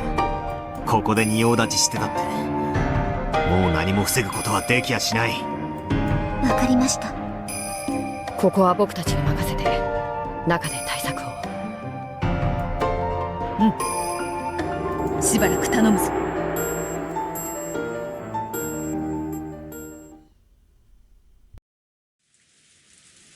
Battler and Beato traded places with Shannon and Canon, returning to the Golden Land. Okay. A gentle rain poured down over the Golden Land Rose Garden. The Golden Land's weather reflected the hearts of those inside it. The quietly falling raindrops spoke for the pain felt by those who could do nothing but hide here, waiting for the enemy's final assault. So, okay, that's why it rained before. When they returned to the arbor, the gonpeito flew out of Battler's pocket. Gonpeito? Whatever. Jumped onto the table and returned to its original form. まさか魔女にもなってこんなハラハラした目に遭うなんて夢にも思わなかったわ。Must be exciting. エンジやベールンカステルたちは一体どこに？図書の都よ。聞いたことがあります。 What? 海を渡る偉大なる魔女たちが集めたさまざまなかけらを書物に記し保管した地がある。尊厳なる感激と戯曲と傍観の魔女により厳選されし名誉ある図書の都です。That long ass name. 大アウローラ卿は図書の都の主。なるほど、妥当な場所である。しかしさすがはラムダデルタ卿ね。無数に想定された隠れ家からこんなにも早く居場所を突き止められるなんて。それがね、簡単に分かっちゃったわ。分かるも何も向こうで大々的に宣伝をしているわ。無限の魔女大ベアトリーチェ卿の猫箱の秘密大公開パーティーってね。なるほどな。奴らがまだ攻めてこぬ理由は援軍待ちではなくパーティーの式次第のせいらしい。Oh, okay. そのパーティーとやらでエンジェの鍵を使って未知なる真実の書を公開するというものなのか。そういうことね。アウローラは久しぶりのイベントなんで各界から賓客を集めて大パーティーを催してるわ。 Sounds exciting, honestly, but they're gonna be very disappointed when we get there and fucking thwart their plans. エンジェと鍵を取り戻すチャンスまだあるってことか。時間的猶予という意味ではね。ただとてもシンプルかつ当然な問題が。なんだ？図書の都は元老院の管理下にある聖域よ。神聖な結界が張られている。元老院の魔女以外は踏み入ることさえできない。パーティーの招待客には元老院に席を持たぬ者もいるのです。ええ、いるわ。そういう連中には特別に聖域に踏み入ることを許可する招待状が与えられてるみたい。 Can we steal one of them? Sure. So we gotta beat someone up who got one of those and then take it from them. これは面白くなってきましたな。と私も思ったわよ。ところがこの招待状遅刻厳禁でパーティー開始時刻までに入場受付をしてないと自動的に効果を失う優れもの。そしてお気の毒なことについさっきパーティーが始まっちゃったわ。Oh, so why even bring it up? つ告した来客の誰かから招待状を奪うというそういうことで、どうすんのこれから。誰かポップコーンもらえる？今度キャンディーフレーバーのやつは？門外漢で恐縮だ。もはやお手上げに思える私たちはもうおしまいなのです。Fuck, there she is. Man, I am so obsessed with her. ここで座ったまま奴らが襲ってくるまで待ってるしかないの。何かできることがあるはずだわ。そうね、私たちにできること、それは1分1秒でも悪あがきして奇跡を待つことや。奇跡？ Well, つまりこいつはアラモの砦ってわけさ。 we're stuck defending the Alamo. 私たちに幸福はない。できるのは1分1秒でも持ちこたえて。うりゅう、奇跡って何？エンジェが何かの理由で気が変わってここに戻ってくる可能性は何百万分の1の確率であるかもしれない。そのような極小の確率の末ならば、それは確かに奇跡と呼べるであろうな。私たちはエンジェさんの帰りを待つためにここにいるんです。エンジェさんの帰る場所は私たちのいるここだけなの。 But she can't come back no matter what she does. だから私たちは最後の1秒までここを守って彼女の帰りを待たなければならないんです。留守をお預かりすることこそ使用人の役目。こうとなればこの号だ。もう覚悟は決まっております。マトン様、我ら一同すでに覚悟は決まっております。シエスタ姉妹この得体一同、盟約に基づき最後まで大ベアトリーチェ教とご一緒するであります。 The bitter, no matter how fucking rough it gets, even if you get eaten alive by these fucking goats. 最後まで戦います。ようやく似合いの死に場所を見つけたに。410、問題ないに。連絡の七姉妹、最後までベアトリーチェ様とバタラ様のおそばに。 The 6 younger sisters also showed their resolve with their eyes. I mean, look at them. Especially that's supposed to be Satan, right? Look at her. She's fucking ready. She's always pissed. アイゼルメイユングフライ、最後まで歌わします。元 SSVD もいいぜ。そしてあなたもどうか私たちの力を。私？ Damn, you're asking Lamb? 偵察してきたあげたじゃない。それで私は十分協力をしてあげたつもりだけど。 Yeah, she's already helped. So there's no need to ask her because she is helping.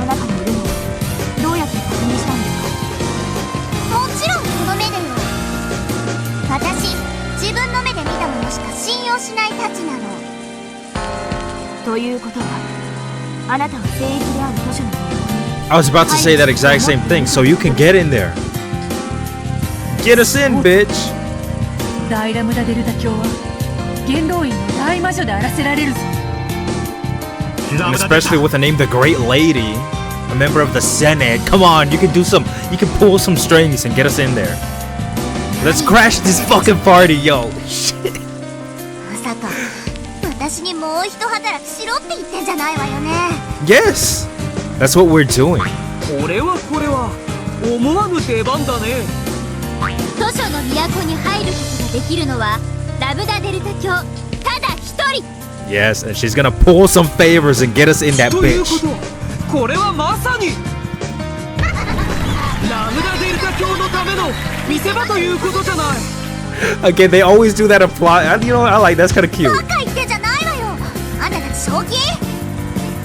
私私がたった一人であそこへもう一度侵入してエンジェを連れ戻してこいっての？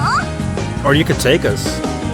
The several dozen people surrounding Lambda Delta all nodded in unison. 休み休みお言いなさいよね。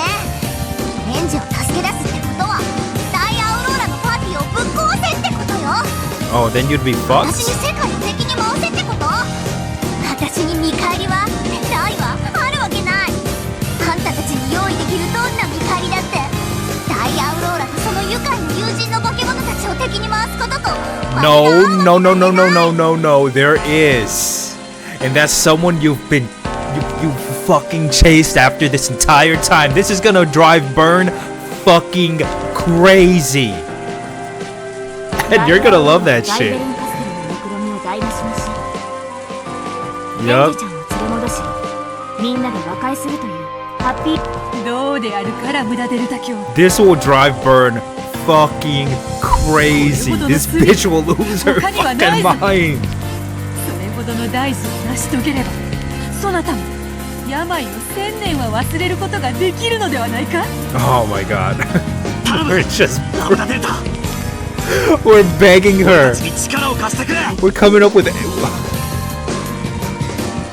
we're just saying a whole bunch of stupid shit. Just please, we're begging you. Help us save Ange. Everyone clamored for Lambda Delta's help. They surrounded her and begged her for assistance. Or begged for her assistance. ラブダそなたしかおらぬのだ。力を貸してくれ。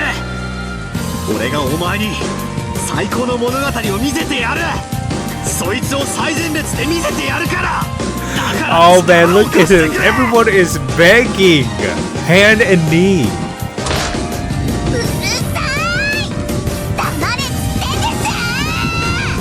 Oh, she likes this. She likes being the center of attention. I know it.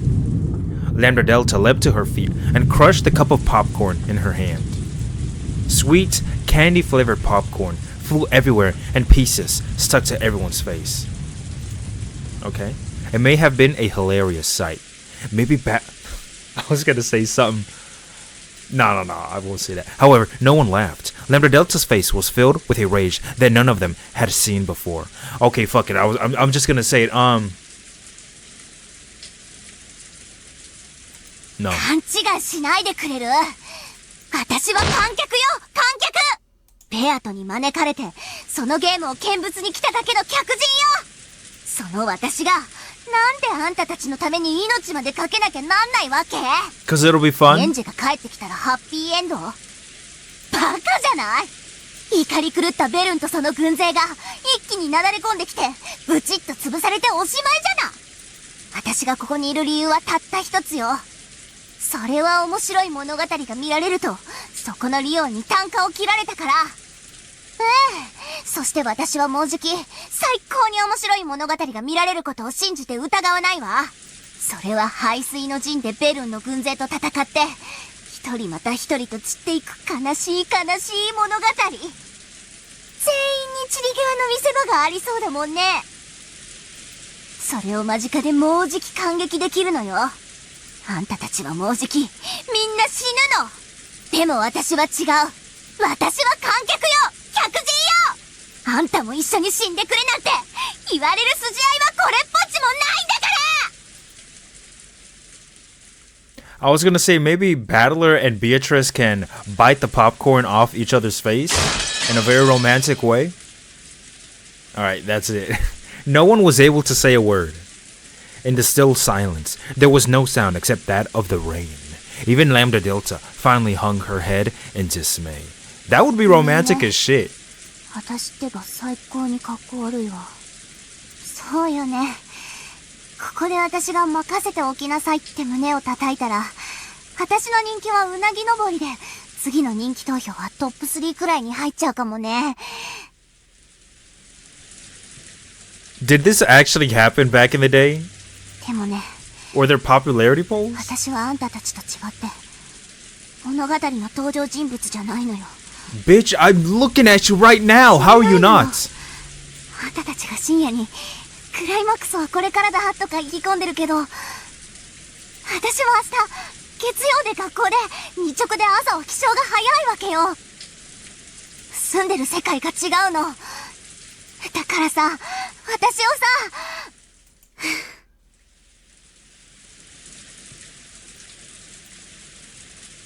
Lambda Delta staggered as though dizzy, then plopped down into a chair. Then she became expressionless, like a doll, just staring at a single point in space, silently. Uh-oh, did she become the fucking... what is that shit called? Battler softly apologized. However, Lambda Delta remained expressionless. Logic error? 俺たちにできることも尽くさない。 So similar to it? あんたにだけ何かを失うように強いるのはフェアじゃない。 Or maybe we can tell her to just sneak us in? 俺たちはここで戦い、最後の1秒までここエンジェが一なる真実よりも俺たちを選び帰ってきてくれるかもしれない奇跡を信じて、それも尽くさないのに、あんたに俺たちと一緒に命を捨ててくれなんて。 Battler rose from his seat and spun around. バトラー、見張りの2人と交代してくれ。俺が奴らと戦う時の先人でありたい。それが今すぐ俺がラムダデルタに見せられる。 Oh, you don't need to prove anything to me. Or her. わらわも行くぞ。お師匠様はラムダデルタ教に新しいポップコーンを頼む。デアとエンジェは必ず帰る。信じねば実る奇跡も実らぬというもの。くじを買わねば当たることもないのだからな。 Beato also stood up and followed Battler. みんな戦いに備え何かの準備をしよう。賛成だぜ。ここでうつむいてたってバカバカしいぜ。 Alright, get warmed up. Shit, do some stretches. Get ready to throw hands. Yes, that gun. 最後くらい景気よく行こうぜ。 That'll make it seem like fireworks are going エン on. ジェちゃんの帰る場所を守らなくちゃ。私たちも作戦会議が必要です。そうだな。家具に武具に悪魔に異端審問官だ。このちぐはぐ連合軍でうまく連携を取らなきゃな。さあ妹たち、休憩の時間は終わりよ。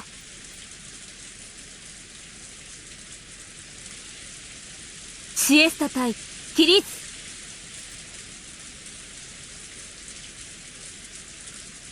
The humans and the fantasy creatures all rose up to their feet and left the arbor.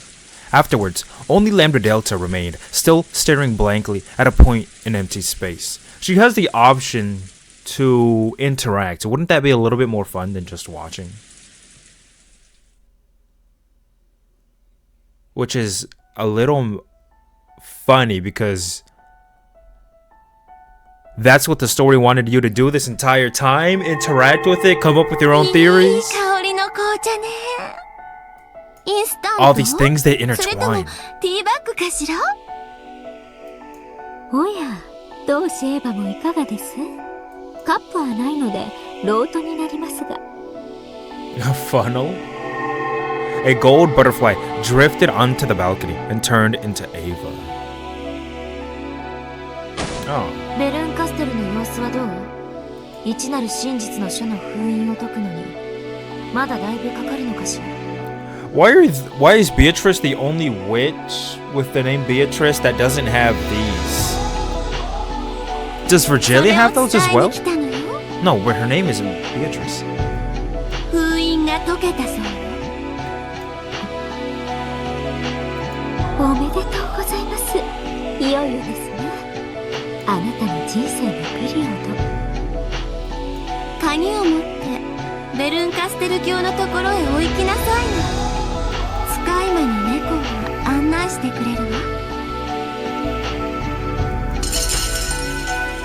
time has come? 2 emerald sparkles flew in. They were the green, glinting eyes of a black cat. The cat flicked its tail elegantly, with the dignity of a high-class attendant. 分かったわ。じゃあ、ちょっと行ってくるわ。 Angie rose from her seat.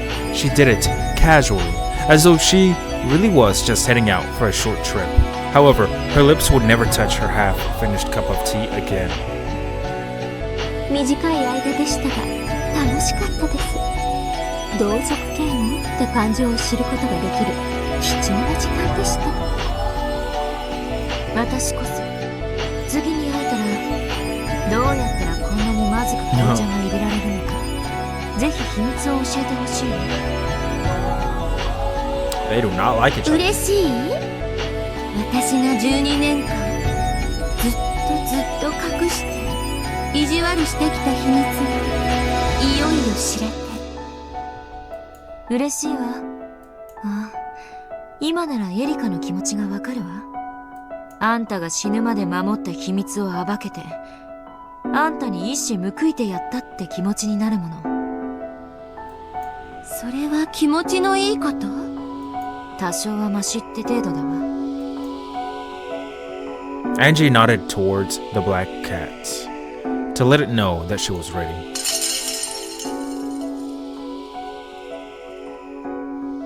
The cat nodded back in a refined manner, indicated that it wanted Angie to follow, and leapt from the balcony. Without turning back, Angie followed it, jumping out into the air as though swimming. Ava watched her go. An expression of ridicule and scorn was not the one that crossed her face. いってらっしゃい、エンジェ。それもあんたの選んだ道よ。あんたはもう6歳じゃない、18歳なのよ。自分の人生は自分で選択しなさい。過保護なおばさまだことで。私は式典の様子を見に行くけれど、あなたは？もうじき出陣の時間ですので船に向かいます。手土産にはベアとの屍を、はらわたはパーティーに。私は皮をもらえることになってますので、剥製を作りましょう。これで謎のベールに包まれた六軒島物語もおしまいね。するとその駒であるあんたもおしまいになりますね。私はただの駒よ。駒の役目はゲームが終わるまで自分の役目に忠実であることだわ。ゲームが終わった後のことを考えるのは駒の役目じゃない。そうですね。それは私も同じです。お互い今のこのひとときを楽しみましょう。では私もこれで失礼します。じゃあお仕事頑張ってね。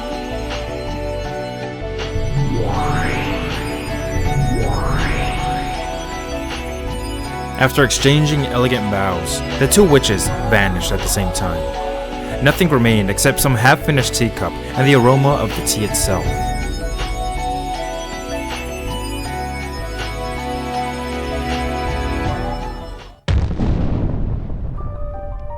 One after another, luxury cars stopped in front of a high-class hotel in the city, and guests began to step out of them. We haven't been here in a long time. Yeah, 大月教授。おお、これは。You're kidding. These are the people? All of the guests gathered here were very rich and cultured. A single hobby tied all of them together. They were all witch hunters, like-minded people who enjoyed exploring various interpretations of the Rokkenjima mystery. しかし本当でしょうか。後ろ宮エヴァの人気帳が実在したなんて。私も噂には聞いております。後ろ宮エヴァが死の直前に隠したとささやかれる秘密の日記。彼女はロッケン島の真実をそれに密かに記していたと噂されます。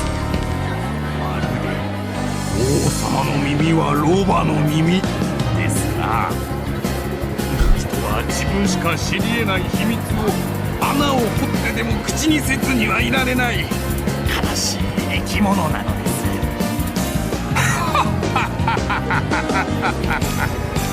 何でも聞いた話ではドバイのコレクターが1000万ドルで買収を持ちかけてるとか。 Only 10 million? これはすごい。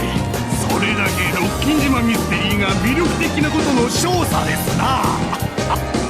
Conversations like this were breaking out passionately all over the place. Furthermore, the guests weren't the only ones pouring in. The press was also there in force. The Rokkenjima mystery had created such a large movement that, at one time, it became a social phenomenon. Though that had died down slightly in recent years, it was still a topic fiercely debated across the internet.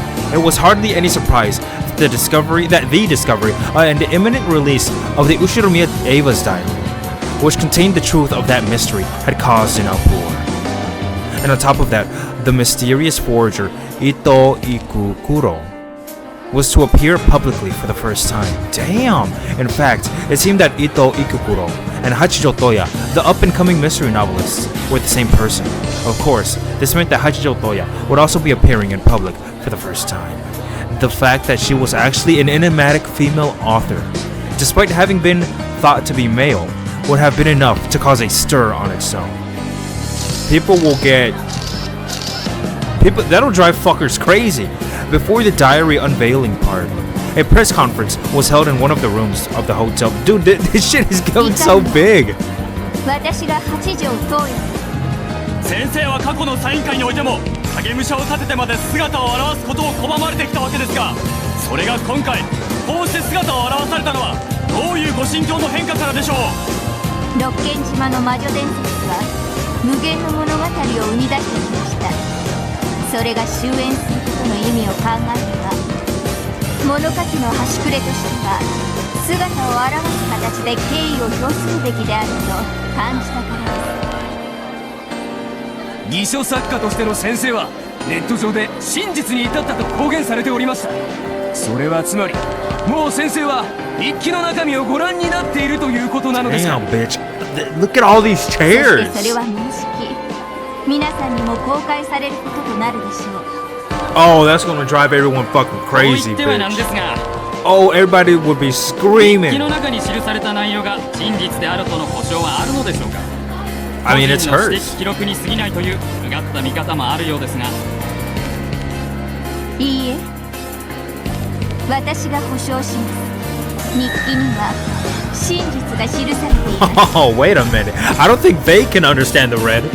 We are in the human world after all. But that red right now, it's a personification, it's an exaggeration, it's a hyperbolic way of showing that everyone truly believes that. A stir passed through the crowd. No, that everyone knows that's the fact. And the room was suddenly filled with camera flashes.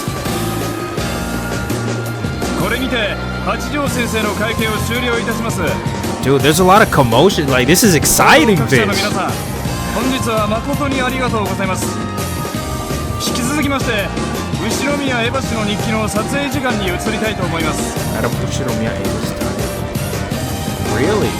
A hotel worker pushed forward a cart covered by a veil.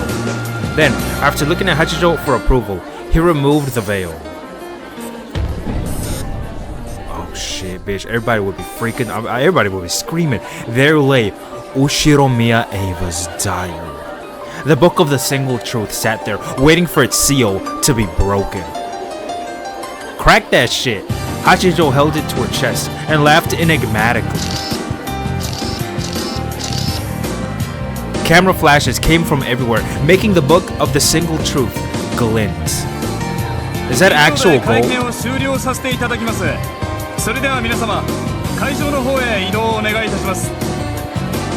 Still holding the diary, Hachijou left the press conference room, escorted by men from the hotel, until she went through a door that said no entry unless authorized. The journalists continued to surround her and ask questions, hoping to gather just one more comment. They're like bugs, but you gotta swat them away. Get the fuck off me. When the door slammed shut, the world twisted. The hotel employees became black cats wearing capes. Hachijou had turned into a feather. すごい熱気じゃない。楽しめた。疲れる。だが悪い。 Bullshit. Yep, there it is.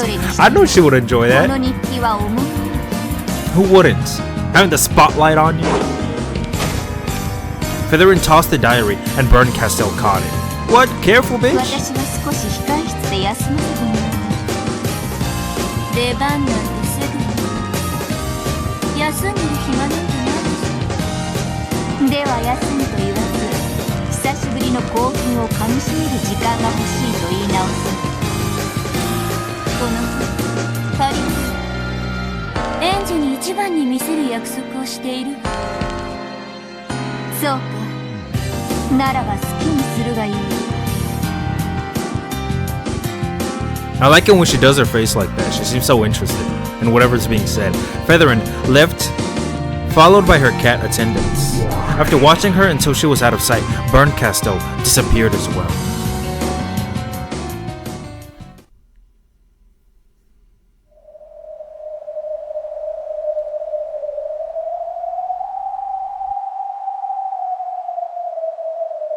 Like Erica's room, Bern Castell was a balcony without a handrail, dug out of a bookshelf cliff. A balcony without a handrail. Angie had been kept waiting for some time, but she had waited patiently, looking down at the world below her. 遅くなったわね。ごめんなさい。 After Bern Castell appeared, the black cats gave a bow and vanished. ほら、持ってきたわよ。一なる真実の書。 Wow. 触れてもいい？お好きになさい。 Bern Castell seated on the table and beckoned Angie forward. Slowly, Angie approached it.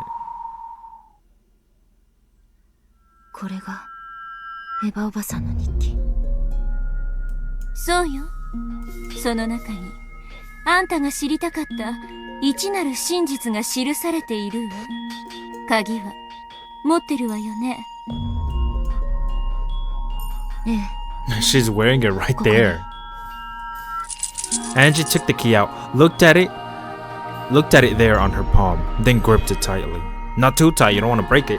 Even that heavy lock that held the diary so securely was fated to be swept aside easily as soon as Angie readied herself. It's right fucking here?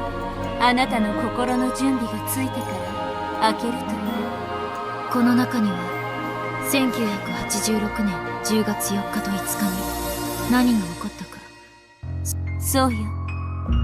あなたが命と引き換えにしてでも知りたいと願った全てがね。 In that instant, inside of Angie, two Angies appeared, taking control of her body at the same time.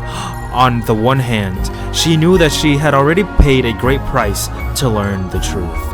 This part of her gripped the key, wanting to act quickly to prevent the moments of hesitation that might lead to her to refuse to learn the truth now. At the final moments, with the book of the single truth right before her. On the other hand, a feeling that she was betraying the brother and family that watched over her warmly made her bite her lower lip. However, though she shook, she could do nothing but watch as her right hand slowly brought the key towards the lock.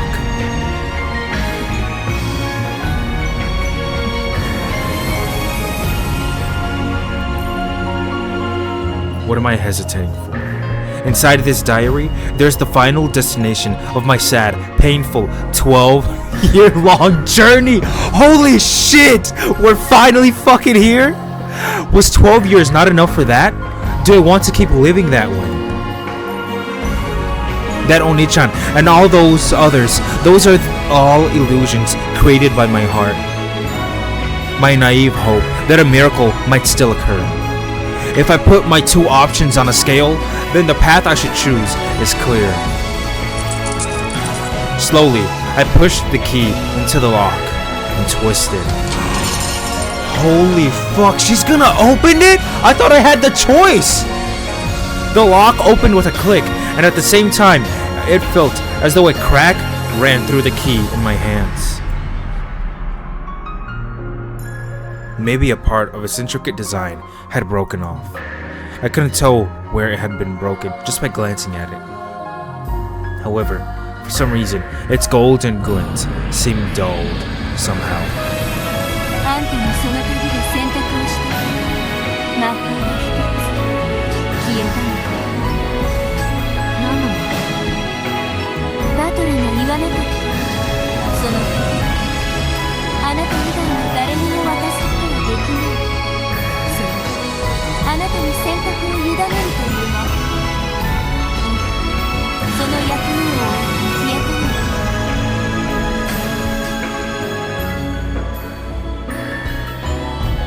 That magic, which left the decision to you, had just fulfilled its role and disappeared.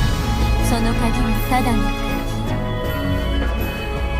この日記を開け閉めするだけのただの鍵よ。そう。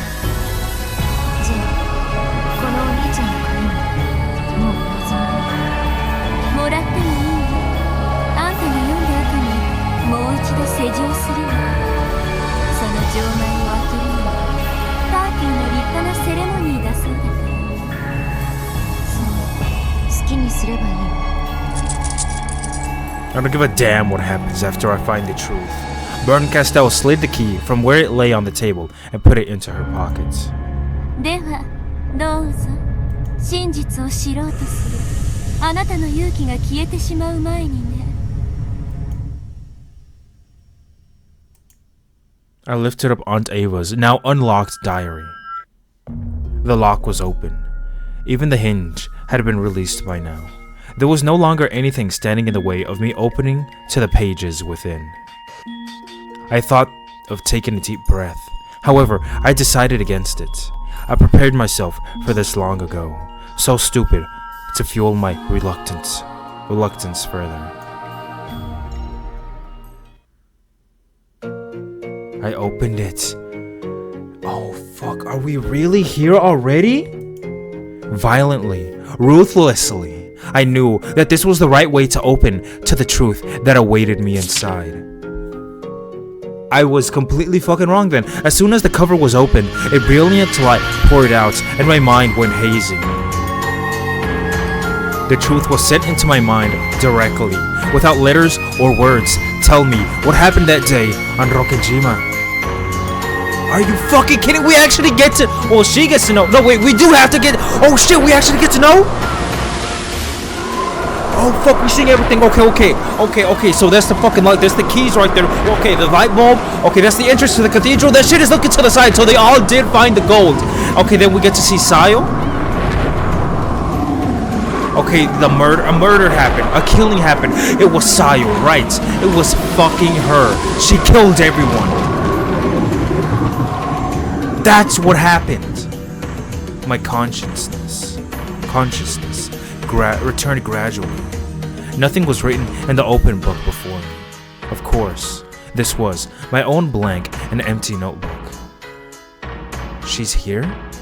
I was at school, just sitting idly with my notebook open. The world had stopped. The hands on the clock had stopped too. In that case, the auditorium should have been filled with silence. However, I could hear a small commotion.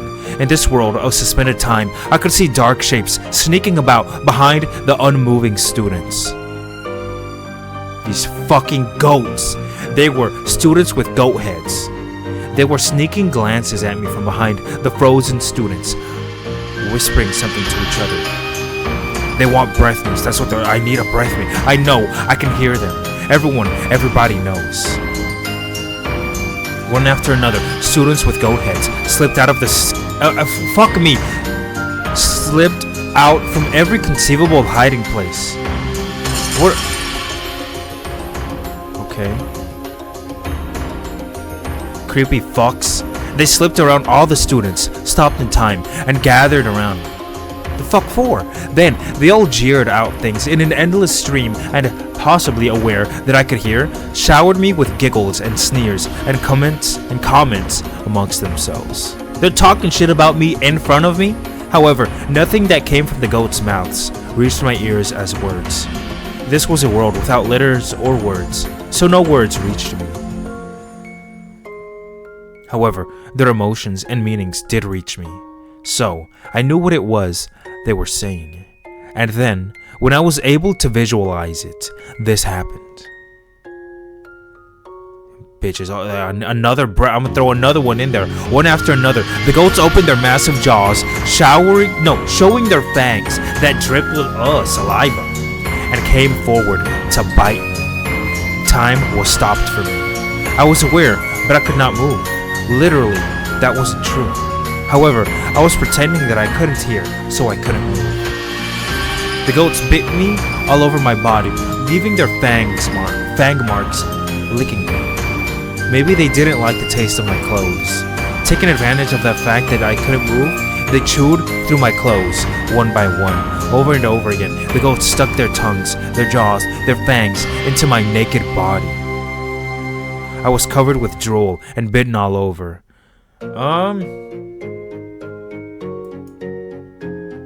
Bright red teeth marks were left behind as sharp fangs pierced my skin, leaving trails of blood. They licked up that blood like real goats, hurting and humiliating me. As I hung my head, one of the goats pulled on my hair, forcing me to look up, and spoke. This time, it wasn't conceptual, but words I could hear. However, they weren't words of the human world. They were a witch's words. The red truth, which signifies absolute truth.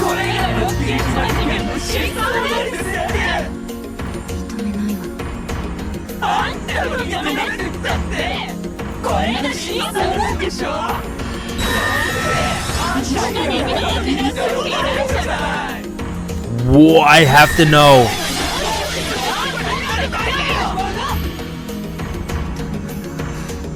認めないわ。そんな真実、私は認めない。認めない。 Then why would you open the fucking book?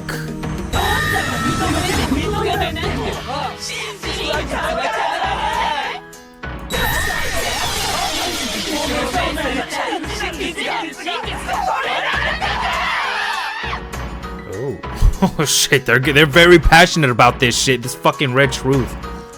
Giggle, giggle. He. There we go. That's my attempt. Who cares about the truth? So stupid, so pointless. I'm the one who gets to decide if that's the truth or not, right? What? Well, girl, even if it's red truth, I won't acknowledge it, won't permit it, and I definitely won't accept it. Then what's the point in any of this? 若き真実は絶対。誰にとっての絶対？あんたたちにとっての絶対でしょ。私にとっての絶対じゃない。私の真実はあんたたちの真実に汚されたりなんかしない。 Is that true? 落ち着いて。知りたいと願ったのはあんたでしょ。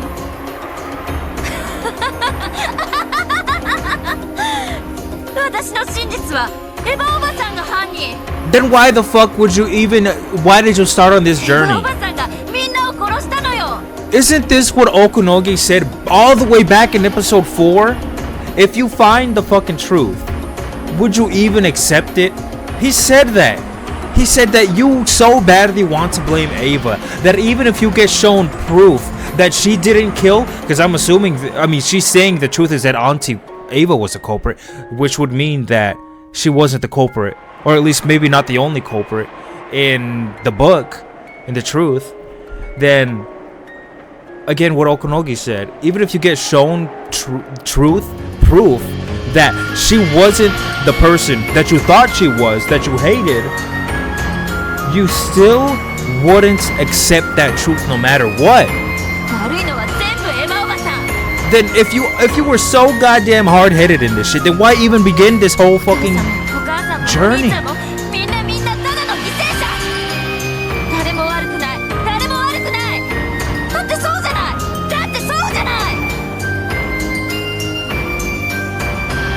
Your aunts will always be on your side, Anji-chan.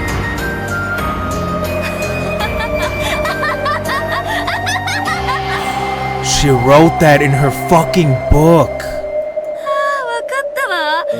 あんたの言葉の意味。She wrote that. But Angie is taking that as her, even from the grave, insulting her, stabbing her in the back. ヘバおばさん、あんたが犯人よ。あんたが犯人。それを認めない世界の方がおかしいのよ。壊れてるのよ。正しいのは私。私は赤き真実を、世界の全てを否定する。じゃあ、あんただけに記せる赤き真実を記してごらんなさい。でも、人間はどうやって赤き真実を記すの？あるわよ。人間にしか記せない真っ赤なインクがあるじゃない。エンジェさん、落ち着いてください。正しいのは私、間違ってるのが世界。私が記してあげる。本当の赤き真実で私が真実を記してあげる。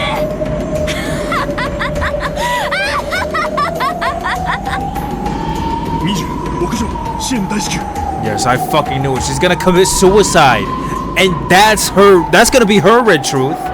She's gonna take this shit, she's gonna give her life. Saying that Ava is the fuck.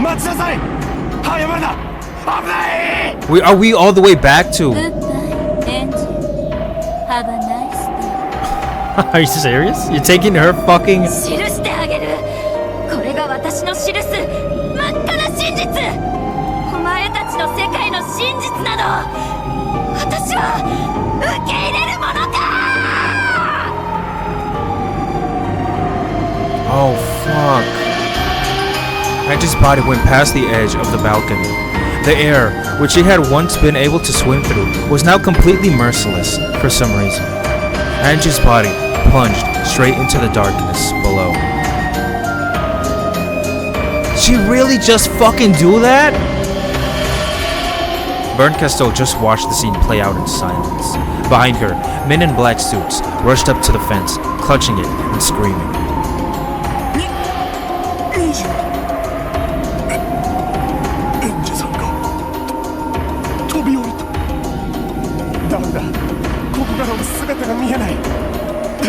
大至急事情を調べろ。無理だ。どうしようもなかった。ひょっとするとあそこの防護ネットに引っかかったかもしれん。調べてみよう。Did I fucking saw somewhere that they said that Angie died in 1998. Is that true? What fools, if you jump straight down from this height, do you really think such a flimsy safety net could possibly save you?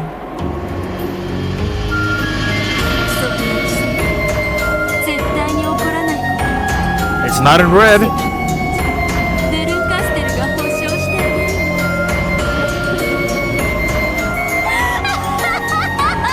It's not in red. So I'm not gonna fucking. Yeah, that shit wasn't in red. Ignore what she just said.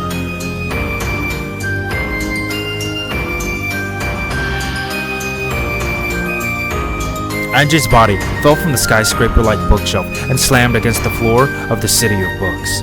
Looking down from Berncastel's balcony, which was as high as a skyscraper's roof, it could have looked like a lovely red-pressed flower. Could it have looked? It couldn't have looked like anything. In the same way that the death of a single lonely girl who rejected the world and died alone wouldn't leave an impression on any of the world's people. She probably died instantly. It was only natural. She had fallen straight down from such a height after all. Is it even conceivable that she wouldn't die instantly after something like that? The index finger on the right hand of her corpse was stuck out, as though it had traced something. Could it be that, by some impossible miracle, she really had escaped an instant death? And in her final moments, using the ink of the red blood draining from her, could she possibly have written her own personal red truth? However, no one would ever be able to tell what she had written. After all, the red blood pouring from a corpse had run over it all.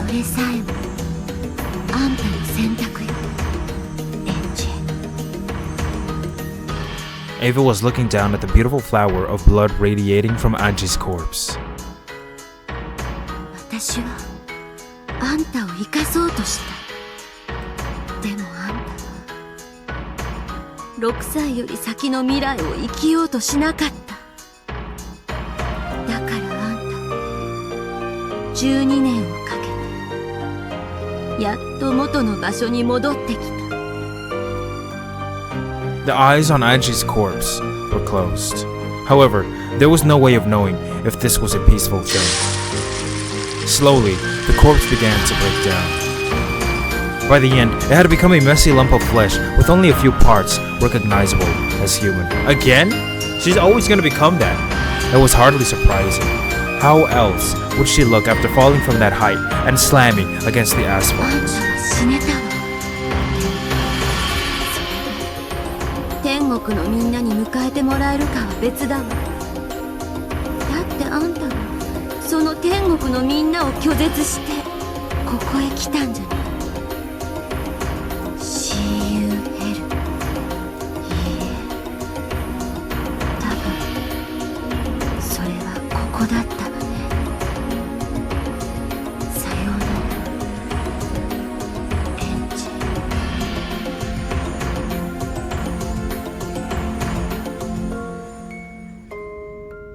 あらエヴァ、ちょうどいいところへ。お呼びでしょうか、我が主。そのひき肉のゴミを捨てておいてちょうだい。私 you はこ care? れを戻してくるわ。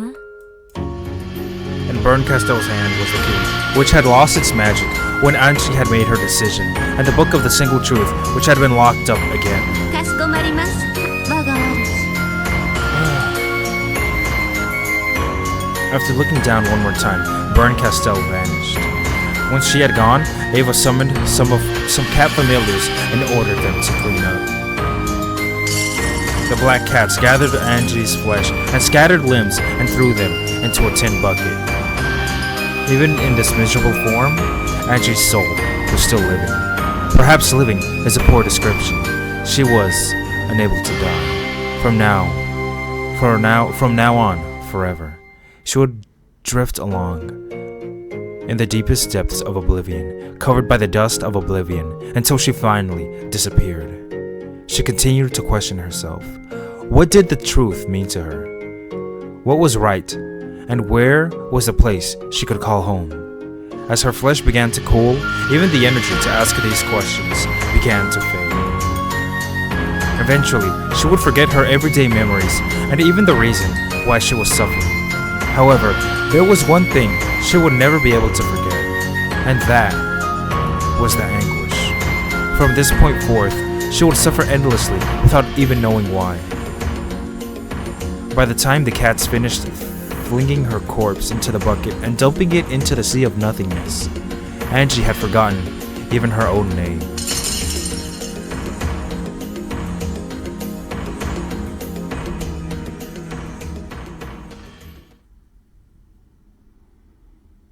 She did say what the hell she was gonna do after learning the truth, and she did just that. What's this sound I keep hearing? Yeah, it must be the sound of rain. In that case, what are those two bright lights coming towards me? I don't know. However, they came at me with a screeching sound and stopped right in front of me. A blaring noise came at me over and over. Whatever shining those bright lights is threatening me. It's probably telling me to get out of the way. However, I was incapable of moving even a finger. There was a sound of a car door opening. Car door? Apparently, I was lying on asphalt under the pouring rain.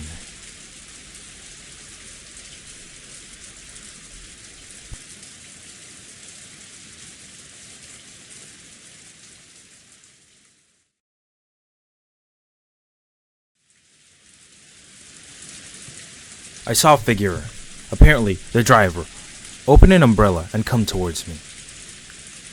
ここはそなたの庭か? The figure questioned me. Of course, I couldn't answer そな it. たの庭ならば私は謝らなければならないな。What is this? Oh. なるほど。このような良き天気の日には昼寝としゃれ込みたくなるような素晴らしき庭だ。しかし私の記憶が確かなら。 The figure crouched down and looked into my face. It was a woman. ここは天下の講堂だ。そなたはひき肉になりたいのか、あるいはすでにひき肉なのか、どちらなのか教えてほしい。 I clenched my chest. I felt I needed to answer somehow and establish communication. So, after a lot of effort, I managed to let out a short groan escape my lips. なるほど。まだひき肉ではなかったようだな。 And that was how I met Ikuko.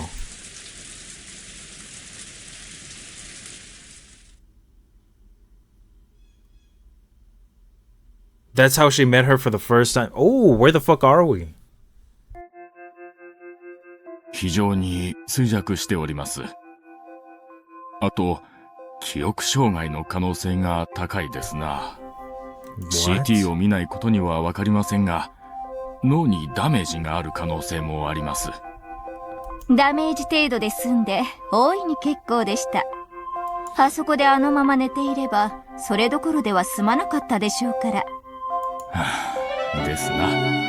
いずれにせよ大きな病院で一度見せた方がいいでしょう。ありがとう先生。この件は内密に。これはわずかですが往診のお車代に。わざわざ他言はしませんが、いやいや、こんなにたくさんいただくわけには。 In the end, the doctor took the money and swore to keep quiet about the matter. Eventually, Hachijou returned. おや、起きていたのですか。具合はいかがです？ I nodded weakly, letting her know that it wasn't so bad for now. But where is this place? A room I have absolutely no memory of, and a house I don't remember at all. And first and foremost, there's a woman that I've never seen. まずは私の自己紹介から。私は八条育子。親しげに育子と呼んでくれても、他人行儀に八条さんと呼んでくれても構いません。Hachijou Ikuko. 八条家はこの辺りではちょっと知られた大地主の名家。出来のいい兄たちと違い、私はどこかずれた変わり者。いろいろと悪さが過ぎまして、とうとう親たちからも愛想をつかされて追い出され、今はここで蟄居をさせられています。趣味は推理小説を読むことと、そして書くこと。年は秘密の独身女。心は女子でも、そろそろそれを語るにはおこがましいかなという年頃です。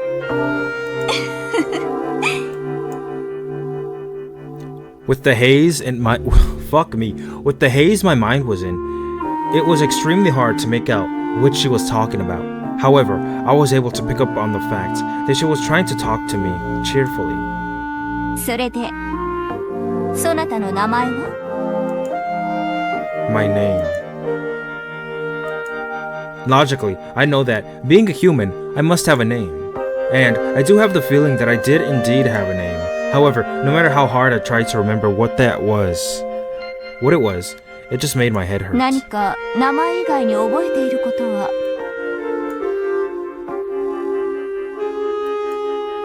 Who am I? My head, no, even my heart, was a mess of torn flesh. And I couldn't remember a thing, not even who or what I was. Oh god, Angie, why did you have to throw yourself off the fucking roof? But I must remember. I had some kind of purpose, or maybe a mission. In order to remember that, I first have to remember who I am. Who am I? What is my name? Where was I born? And what was my birthday? I need to remember something, anything. Age. 年？私の年は秘密です。18. 私が18歳に見える？ She's talking about herself, not you. I'm 18. ああ、そなたの年齢ですか。やれやれ、世辞が過ぎると思いました。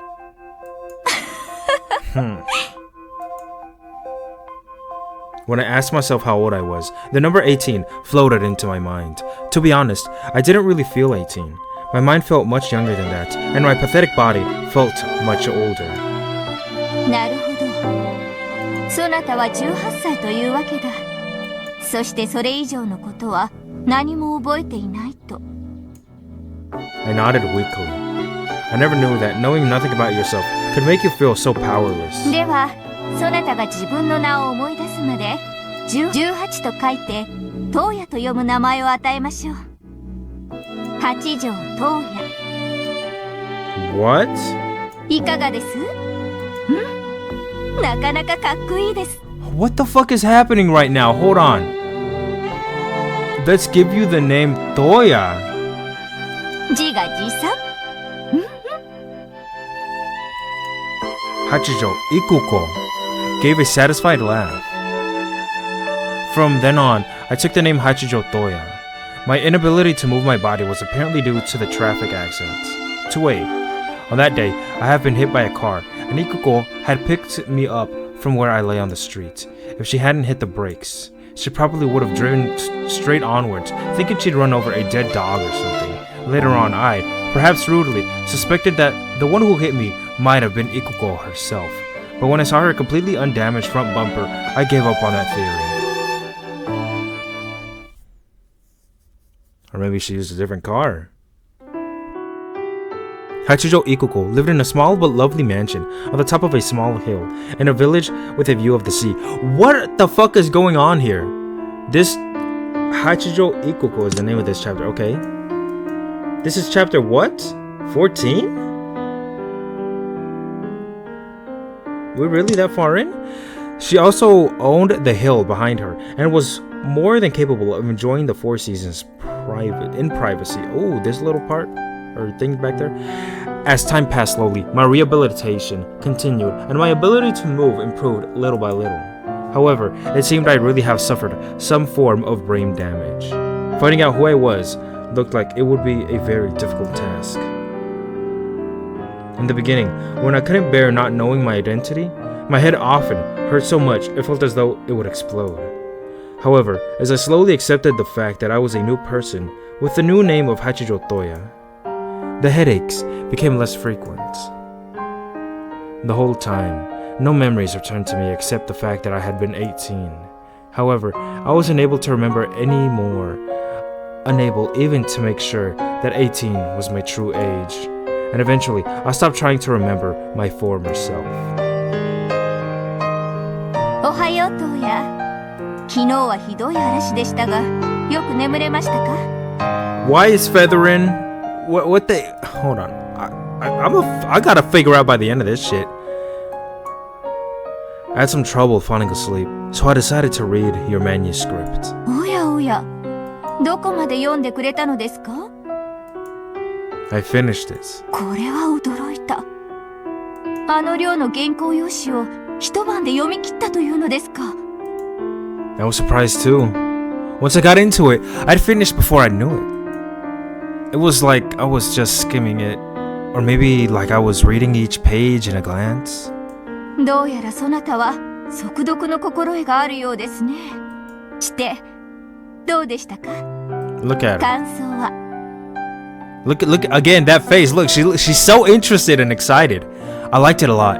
Still, if you don't explain that part about the ocean currents a bit more clearly, it might be a little unfair for the reader. Oh, but I thought it was great that you had the foreshadowing with the ring right there at the beginning.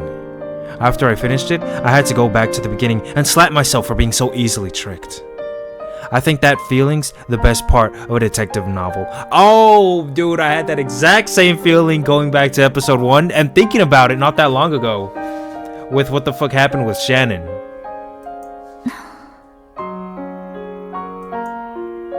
Did I say something to offend you?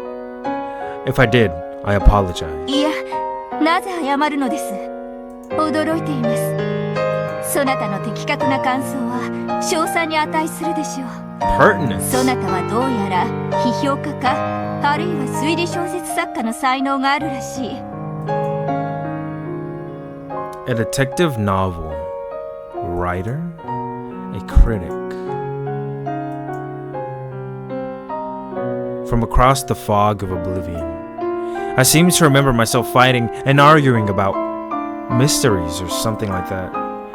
That way of fighting, which I must have learned in the past, sent a surge of excitement through me. Mystery. Fighting. My head hurts. I accepted a painkiller and swallowed it with fresh water brought up from the well. Do you have a well? Who am I really? But no matter how much I thought, I couldn't remember. I was told that the frequency of my headaches could be lessened by brain surgery, but also that there was no guarantee that it would do my memory any good. Ikuko said that she would let me have surgery if I wanted it. However, I refused. Even if I can't remember it, the real me is still there, sleeping inside my head. Talking about headaches reminds me of Natsuhi. I was scared that the surgery might harm the me somehow. But by now, I've gotten used to dealing with headaches. Yes, because that's a big thing that's never been... What if this has something to do with Natsuhi? That is a thing that hasn't really been brought up, unless it's just like a simple character quirk, like how what's her name? Her name Erika says good, kutto, or how Angie says again, have a nice day. As long as I don't force myself to remember the past, the headaches don't torment me every day. So, bit by bit, I became free of the headaches and got used to my new life as hachijou tohya.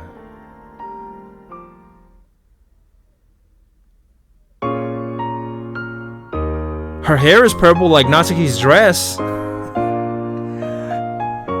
Gradually, my interest shifted from myself to Ikuko.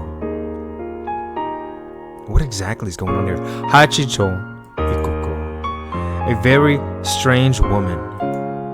First off, she was apparently the daughter of a very well-off family, just as she had said. However, she was considerably eccentric, and the various mischievous incidents she spoke of had apparently gotten her within an inch of being disowned. As a result, she had been given this house and had been ordered to live here quietly and alone. She had never been a particularly social person, so she happily accepted this new state of affairs, living however she pleased, with servants to take care of her. One of those servants, like, have 3 personalities? She had no friends. No one ever came to visit.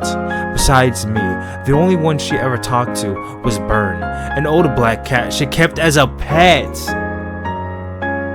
I didn't know her real age. She didn't seem to be too old to marry yet, but she wasn't likely to meet anyone new leading an isolated life like this. Oh, that's painful. That's probably a lot of people in the real world now. I'm one, but I don't want to be. Despite her insistence that she hadn't met anyone worth the trouble, I felt as though she'd already given up on marriage. Her everyday life changed very little. She would either read through the many detective novels that were brought to her, or else write detective novels herself. At first, I thought she was some novelist at a private retreat, plugging away at a new book. However, the manuscripts she finished just ended up clipped together in a pile. With me as the sole exception, it didn't look like she gave them to anyone else to read. Well, wouldn't that make you feel special? A novelist is someone who writes novels for other people to read. So, I figured you could hardly call her a novelist when she kept writing novels no one would ever read. Ikuko-san, why don't you ever show these to anyone? そなたには見せています。無論、出来のマシなものに限りますが。You know what she means. Haven't you ever thought of sending one to some publishing company? It's a shame for things to be this way, when your works are so interesting. 私の作品など、プロには通じぬ。一度送ったことがあるが、さっぱりダメでした。私には分かっています。こんなもの、素人の道楽です。Okay.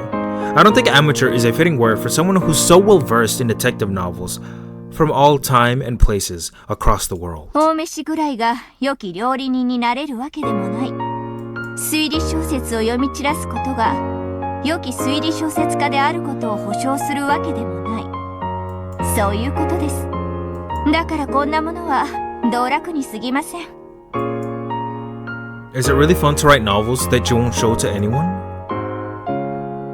かつては楽しかった。かつては。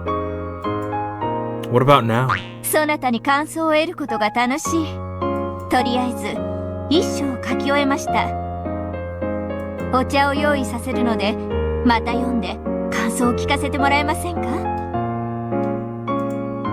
Saying this with a smile, Ikuko thrust a pile of manuscript papers at me. When it comes to detective novels, reading and writing are the same. It's boring if you just do it by yourself. You only get something really precious when you share the world with someone else. Oh, create a universe? Headache. どうよ？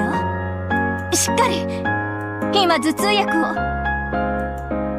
I'm fine. I'm more interested in this manuscript. I can't wait for the new chapter. The seasons passed. Together with Ikuko in this town whose name I didn't even know, I spent my days debating detective novels and talking about ideas for new plots. At a glance, they may have appeared to be stale and unproductive days. However, I found satisfaction with my new life as hachijou, tohya.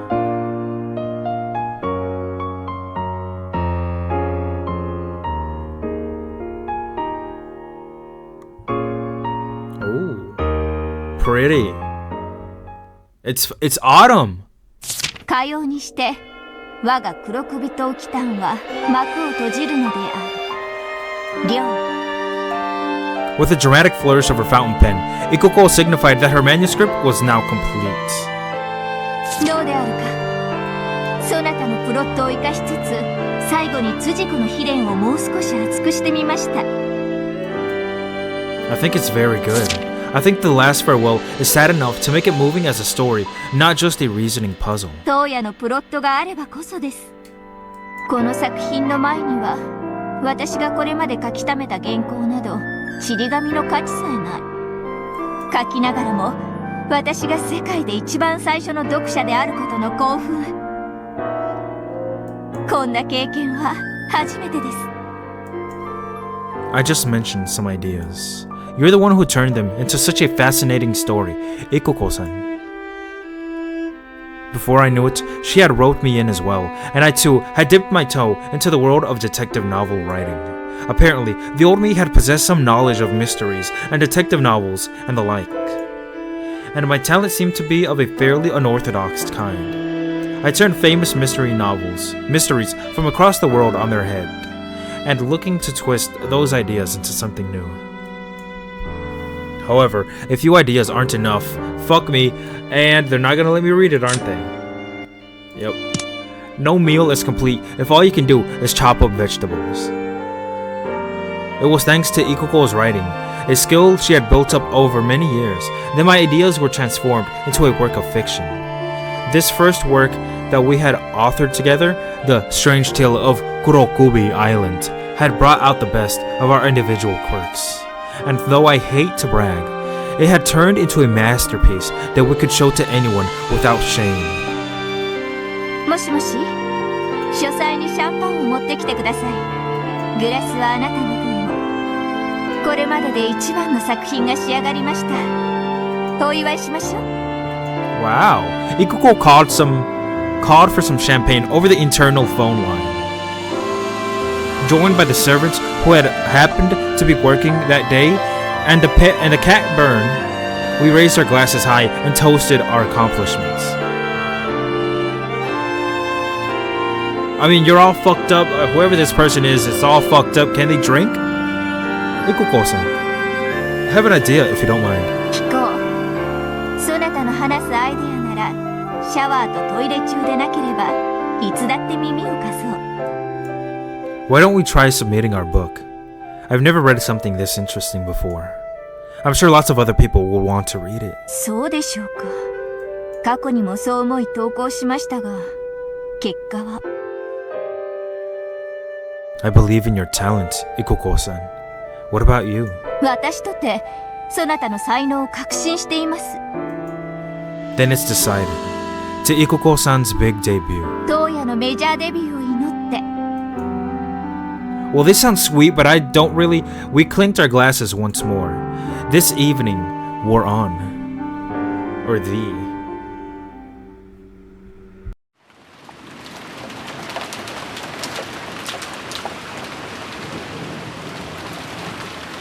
We must have had way too much to drink. Before I knew it, I must have passed out on the sofa. There was a blanket covering me. Ikoko-san must have put it there. The lights were out in the study, but it wasn't dark. The computer's monitor was glowing. Outside, it had started to rain. It reminded me of the day Ikoko-san found me and took me in. Because of that, whenever it rains, I find myself wondering who I was, and I usually get headaches. So I wasn't sure whether the pain was because of the rain or because I drank too much. I hate that. I actually haven't drank in like 3 weeks, maybe a month. I decided to quit. Ikoko-san, turn on the lights. Using a computer in the dark is bad for your eyes. おや、起こしてしまいましたか。No, I slept well. Thanks to that, I feel refreshed.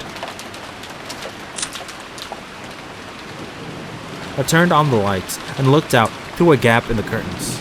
As I thought, it was the sort of pouring rain that always reminded me of that day.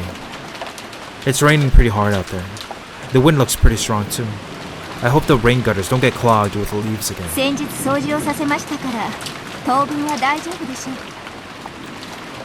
Her answer sounded a little abstracted. Apparently, her attention was absorbed by the computer. Can I look at the computer? You've been pretty hooked by that computer lately, Ikoko-san. Did you find any interesting article or something? バカバカしいとは思いつつも、なかなか面白いのです。ほら、例の六軒島事件。Rokkenjima? 六軒島ミステリーの話は先日したでしょ。これが今ネットでブームになっているのです。それをめぐる議論や考察、中でも義書が実に面白い。義書というのは付近の島に流れ着いた後宮マリアの署名のあるボトルメッセージが他にもあったと仮定して書いたもので。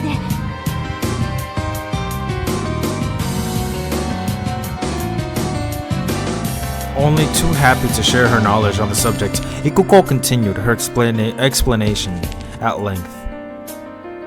However, a huge bell was clanging inside my head. The noise was so great that I thought my head would split open. Unable to tell what was the floor and what was the ceiling, I crumpled up and clutched at my head. My head hurts. The Rokkenjima Wait.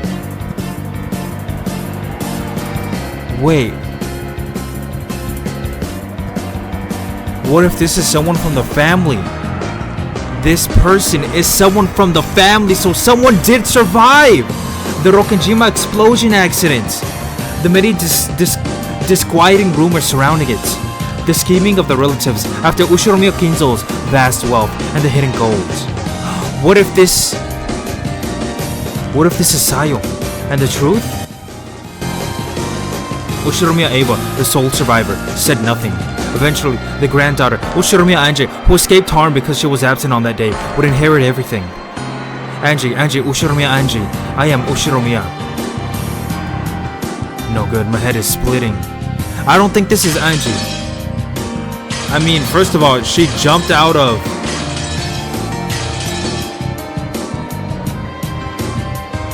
Dude, this has to be fucking Sayo, doesn't it? Or Yasu? An incomprehensible scene pierced my eyelids from the inside like a blade of light.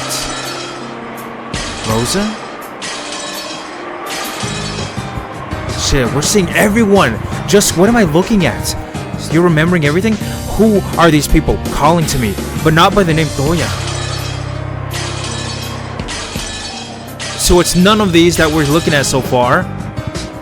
Not even Maria? Who am I? Who are these people? What is this memory? Help me, Ikuko. Someone else's memory is hurting me. My head's splitting. Natsuhi, okay, guess it's not Natsuhi or Canon or Kirie. Obviously not him. Even Beatrice's portrait fucking exploded away? I was thinking it was one of the family members and not Ange because, I mean, Tohya found her in the middle of the road where there was no fucking buildings around, so it can't be Ange who threw herself. I can hear the sorrowful sound of wind, and that must be rain. Who am I again? I am Ushiromiya. Ange! Ange! お願いよ、返事をして。 Voices calling to me? No, Dad and Mom? It can't be them. In 1986, on Rokkenjima, Mom and Dad. Ange, しっかりしろ。 Wait a お父 fucking さんの声が聞こえるか。お願いだから返事をして。返事。 Wait a fucking second. Mom? Dad? I'll say it out loud. Mom. Dad. Ange! Wait, what? Ange, よかった。 I could feel my body being lifted up firmly and hugged roughly. Mom and Dad were hugging me. My eyelids had been open for a while now. I could feel the light slowly returning to my eyes. Just like your eyes get used to the dark, my eyes get used to the light, and bit by bit, the scene around me came into view. What? However, it was an unusual sight, which seemed to be very far away. My body was being hugged by Mom and Dad. Dad was sniffling, his face covered with tears. There were tears in Mom's eyes too, as she hugged me tight. It was so strong that it hurt a bit. It was the bad kid who wasn't obedient. No, I was the bad kid who wasn't obedient, who always had an excuse, and who always tried to do the opposite of what her parents said. That was why they were holding me tight, to make sure I didn't head down the wrong path. As my eyes adjusted, I could see other people beside my parents. Everyone was there. George Oni-chan, Jessica One-chan, Maria One-chan. My uncles and aunts. Even Sakutaro. And then there was the Witch of Virgilia and Renaud.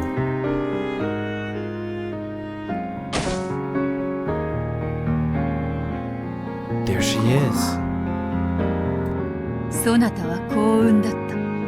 偶然にも虚無の海の波間を漂うそなたを見つけたのだ。ひどい姿であったぞ。 Oh shit, she finally gets to see her fucking parents as adults? 自身がその姿を思い出すまでに。 Well, as her as an adult? Well, her 1986 version, I mean? ベアトリーチェ。じゃあ、ここは。黄金鏡だ。ここでお父さんたちはみんな。お前。絶対にあなたは帰ってくると。Oh my god, I fucking skipped their dialogue a little bit. Did I come here because I was supposed to? Didn't I return to the form I was meant to have? And then... いや、お前は帰ってきたんだ。そうよ。あなたが私たちのところへ帰りたいと願ったから、ここへ帰ってこられたのよ。お父さん、お母さん、私は。今は何も言わなくていいわ。大変な冒険をしてきたわね。あなたは一人ぼっちで大変な冒険をしてきたわ。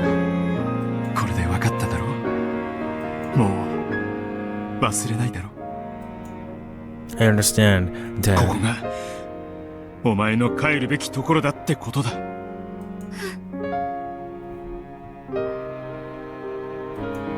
When I gave that answer, Mom and Dad hugged me again. Hot tears fell onto my face. They were Mom and Dad's tears. 無事でとはとても言えない姿だったけれど、よかったわ。帰ってきて。おばさん。私のことをいくらでも憎んでくれていいから。だからお父さんとお母さんに100万回キスをしてあげて、あなたのことをいつも思っているみんなにも。おばさん、あなたのもう一人のお母さんに。Mom gave me a push from behind, and I stumbled forwards, towards my other mother. お母さん、エンジェちゃん。あの日、私がそう呼べていれば、私は何も謝ることがなかったかもしれない。私たちは新しい世界を二人で生み出せたかもしれない。もういいのよ。 It's getting very エン sad. ジェちゃんは帰ってきてくれたわ。だからもう何も言わなくていいのよ。お母さん、お母さん。おかえり、エンジェちゃん。あなたは私の可愛い娘よ。エヴァお母さん、あなたはいつまでも、そして最後まで私の一番の。 She finally understood that shit. That shit that we read not that fucking long ago. What Ava wrote down. The two of them hugged each other quietly, burying their faces in the other's shoulders and sobbing. The truth wasn't worth anything at all. In the first place, the truth is always in the past. The point of the future isn't to learn what happened in the past. What really matters is whether I truly live and prosper in the future that is the now. How can there be any truth in a life not truly lived? Back when I only ever tried to see the truth of the past, I was nothing more than a ghost trapped in the past. Since that time, I haven't lived a single day. Now I truly understand. This is what real truth is. 私は生きるわ。そしてどれほどみんなに愛されていたかを思い出したわ。 Because I was young and selfish, I didn't even remember until now. The kind grandpa who always spoiled me. The entertaining aunts and uncles. All of the kind and gentle servants. It was always warm. And yet, because I was young and cruel, I never even tried to retain any of those memories. Everyone was distorted by my irresponsible imagination, and I completely forgot how things were. Now, I can remember clearly, and I understand. It's true that the Halloween quiz party itself was an illusion. We never did anything like that. But there were all kinds of other fun things we did do when the relatives gathered. Things that were no more or less fun than that party.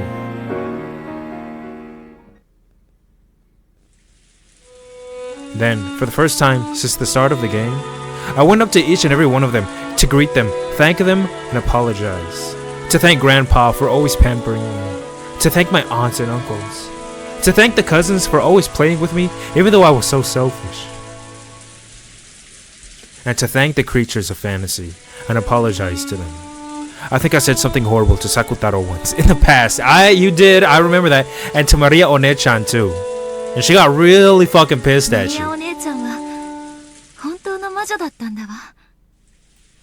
マリアは最初から魔女だよ。 There we go. エンジェだって一度はその領域に近づけたのにね。 Once. 本当の意味で分かってなんかいなかった。かわいそうなマリアお姉ちゃんのかわいそうな魔法、そんな風にしか見ていなかった。だから私には幸せのかけらが拾えない、見つけられない。かつてお姉ちゃんは私にそう言ったわ。仕方ないよ。宇宙は二人で作らないと。マリアにはベアトがいたけれど、エンジェは一人ぼっちだった。いいえ、もしエヴァおばさんをお母さんと呼べていたら、私は2人だったわ。きっとマリアお姉ちゃんと同じ魔法で私は新しい世界を生み出せたわ。That is so upsetting. She had the option to at least mend something. But she was so angry she couldn't. すべてわらわのせいだ。わらわが面白半分に投じたボトルメッセージがそなたの未来に歪みを生み、そなたを蝕んだ。わらわにもその責任がある。まったくね。あんたのボトルメッセージのせいだわ。Yes, they confused the shit out of us. あんたの真似をした義手を書く連中が現れて、どんどんおかしな話が膨らんでいった。However, the message bottles thrown into the sea by Beato did not name a specific person as the culprits. One of the forgers wrote a plausible forgery that had Ushiromiya Eva as the culprit, which spread like wildfire. I should have known better than anyone that it couldn't possibly be true, but even I accepted it in the end. ベアトのせいじゃないわ。周りの誰がどんな邪推を重ねようとも、私の中の真実はたった一つのはずだった。なのに安易に私はみんなの温かな思い出を手放し、心を彼らに明け渡してしまった。いやいや、そもそもわらわがボトルメッセージなど投じなければ、未来の六軒島はおかしな妄想の種にされることもなかったわ。 No, it still would've. It still would've. Are you kidding? わらわのせい。そうね、それもそうだね。やっぱりあんたのせいだわ。素直にそう言われるとカチンとくるぞ。 Well, I mean, you're saying you just said that you're gonna take responsibility. わらわのせいだけでなく、やはりそなたも悪いの。I like that. そうね、あんたも悪いし私も悪いわ。 Alright, we're all at fault. でもお互い罵り合うのもバカらしい。 Yeah, that's gonna get us nowhere. 私は未来の魔女、あなたは過去の魔女。未来に生きる私はその魔法で未来を築くべきなのよ。 Damn, kako mo, mirai mo, superscription of data. 私たちは共に何らかの責任を負うけれど、それを責める資格はどちらにもないわ。エンジェならマリアージュ・ソルシエールの教えをきっと理解してくれると思ってたよ。そうね、私はマリアージュ・ソルシエールの最後の一人としてお姉ちゃんの魔法を伝える義務があるわ。マリアの魔法はみんなを幸せにする魔法なの。うん、清らかなる魔法も邪悪なる魔法も思いのままよ。本当ね、魔法は心の持ち方で全く違う姿に変わる。正しい導きがなければ正しい魔法は使えないわ。そして正しい魔法は人を幸福に導くわ。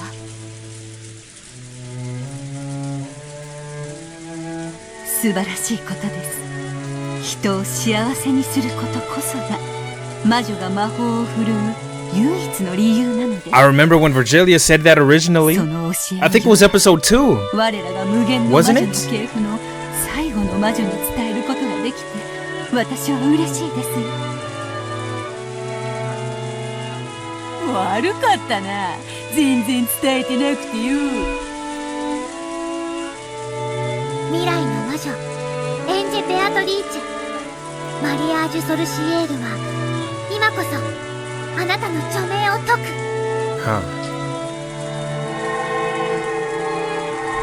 Oh, look at her.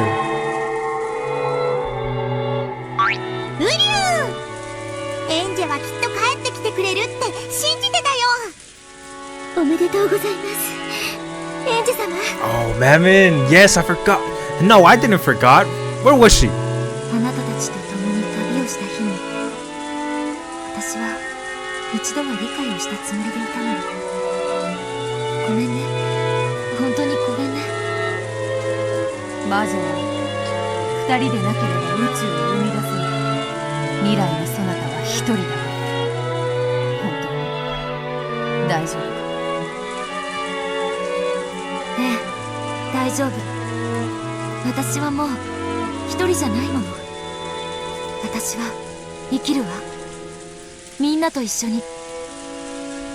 そして未来に生きるマリアージュ・ソルシエルの魔法を伝えるために生き抜くことを誓うわ。マリアお姉ちゃんの魔法は私でさえ救ってくれたもの。魔法を必要としている人たちはもっと大勢いる。それを正しく伝え、一人でも多くの人々を救うことがマリアージュ・ソルシエルの最後の魔女の私の使命なんだよ。それは実現できそうか？もちろんよ。そのための力だってあるわ。私の先代様エヴァ・ベアトリーチェがたっぷりと築き上げてくれた黄金の魔法があるもの。私はそれを全て継承しているわ。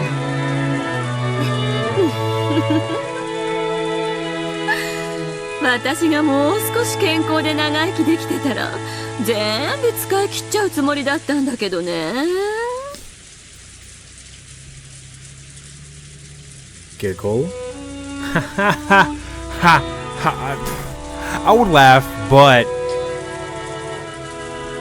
I feel like if someone's gonna hear me laughing, it's gonna be very awkward. As Angie laughed, tears poured from her eyes again. Everyone surrounded Angie with their kind, warm smiles. There's so much love going on here.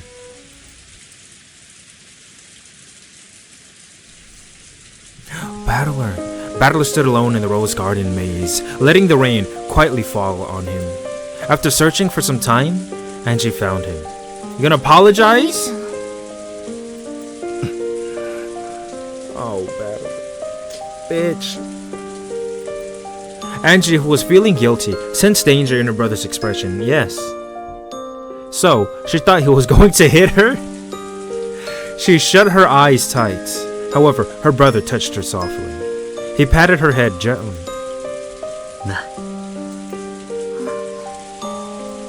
真実なんて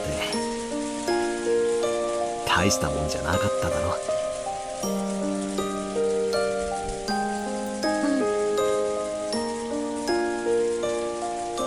お兄ちゃんはこんなにも温かな世界でずっと私の帰りを待っててくれたのに、私だけがずっと背を向けていたから。お前は真実を知ってしまった。だから誰かが生きて帰ってくるかもしれないっていう奇跡や希望は、でもお前にはもう未来を生きるための新しい希望や使命があるな。お兄ちゃんがその温かな希望を守ってくれてた。それを私が自ら開いて逃がしてしまった。パンドラの箱より始末が悪いわ。私は知る必要のない真実も、そして希望までも全て逃がしてしまって、全てを空っぽにしてしまったのだから。いいさ、開けちまったなら仕方ねえさ。それで空っぽなら後腐れがなくていいじゃねえか。下手な希望はかえってトゲになることもあるしな。 Battler laughed heartily. Then, with that same smile on his face, he told her, 俺たちはもう死んでる。ひょっとしたら生きてるかもしれないって希望がお前の12年間を生きる糧にしてくれた。 Everyone is dead. それはもうこれきれいさっぱり全部なしだ。分かってる。これからの私は新しい人生を踏み出すわ。 Everyone died in 1986. レアとは So there really is no one. 猫箱に閉ざし、次の魔女のエヴァおばさんはその猫箱の蓋を生涯守った。その次の魔女のお前はその蓋を開けちまったがだからって何だってんだ。過去の真実なんてどうでもいいことじゃねえか。私はこれから真に生きる。そして自分だけの真実を結実するわ。頑張れよ。マリアージュ・ソルシエールのマリアの魔導書を読んだぜ。あれはとてもいいことを書いた素晴らしい本だ。聖書だって翻訳がいる。ならマリアの魔導書にだって翻訳がいるだろう。お前がそれを翻訳するんだ。そしてかつてのお前と同じ境遇の子供たちに伝えてやれ。それがお前の新しき未来の魔女の使命だ。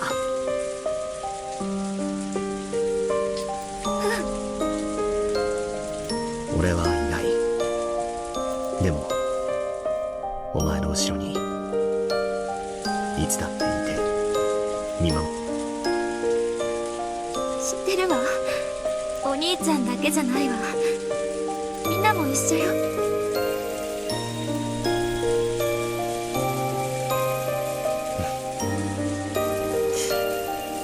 俺もみんなも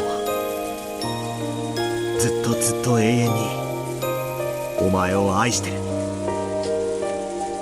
それを忘れるな。忘れないわ。絶対。永遠に。Angie leapt onto Battler's chest and sobbed. Humans are sad creatures who can learn but not unlearn. She had already learned. It was a cruel, terrifying, merciless thing, capable of destroying even the miracle called hope. However, there was still one tiny fragment left gripped in her hands. Her family's love. If Angie could just remember that love and hold on to it tightly, then she could surely live on. She could stop herself from taking that single step into nothingness.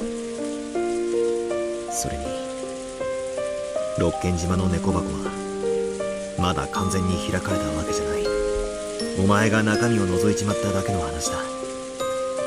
だからお前が自ら蓋となれ。そして今度はお前が猫箱の中のみんなを守るんだ。俺や親父やキリエさん、いとこのみんなやおじさんたちおばさんたち、じいさまや使用人のみんな、幻想の住人のみんなをな。今度は私がみんなを守らなきゃ。ならそれは急いだ方がいいんじゃない？ From the other side of a rose bush came the sound of popcorn being eaten. It was Lambda Delta. あんたも知ってると思うけど、ベルンはもうじき一なる真実の書をパーティーで大公開するわ。会場には天国から地獄から異界から別世界からあらゆる世界の面々が集まってる。そこで中身を公表されたらもう何もかも手遅れよ。私行くわ。ベルンカステルにあの鍵を渡してしまった。 I fucking knew that was gonna be a bad decision. 私の責任だわ。私が行って取り返してくる。図書の都にか。しかし入る方法がない。あそこには結界があるんだ。あいつがこれをくれたの。これがあれば自由に出入りできるって。Oh, oh shit, okay. So you both fucked up. She fucked up and you fucked up, but it's gonna cancel out the fuck ups. Angie fished through her pocket and there was a jingling sound.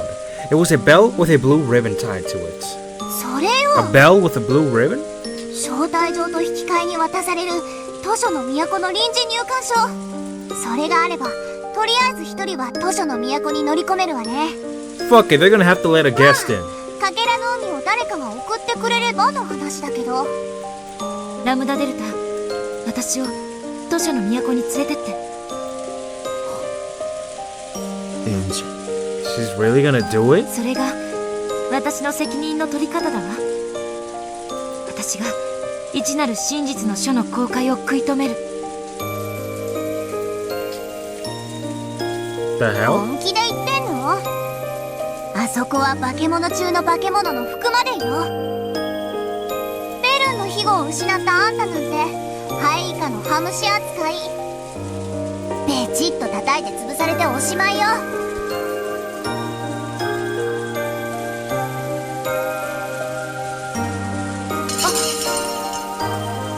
The bell was stolen from Angie's hands. ラムダデルタ、そこには俺が行こう。お前は俺を送ってくれるだけでい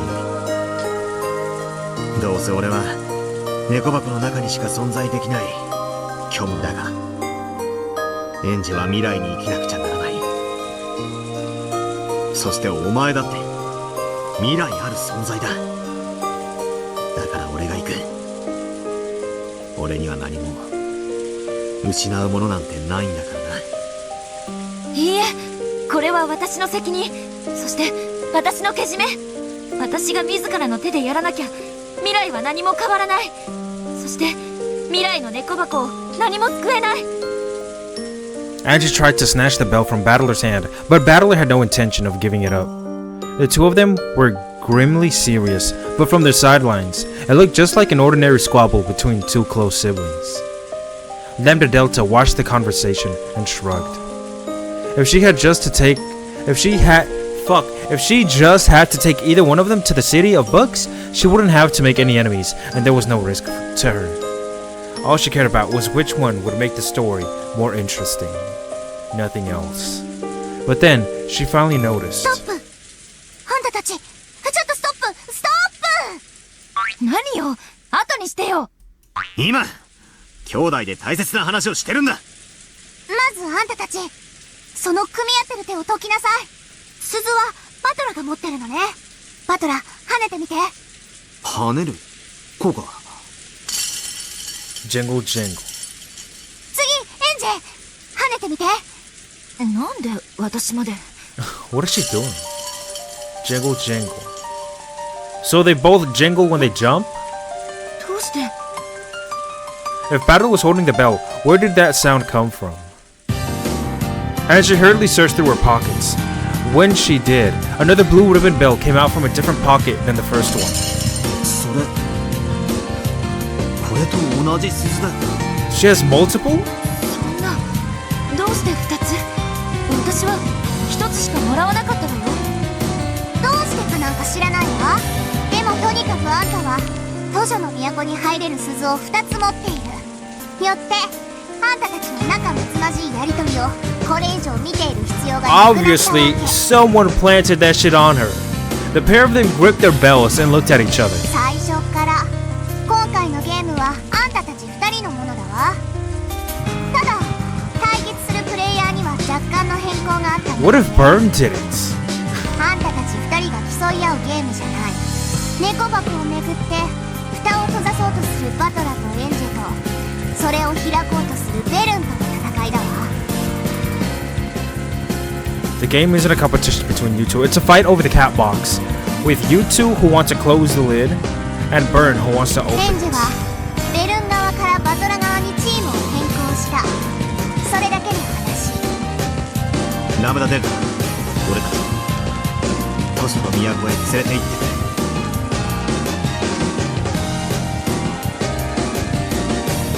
分かってるわよね。連れてく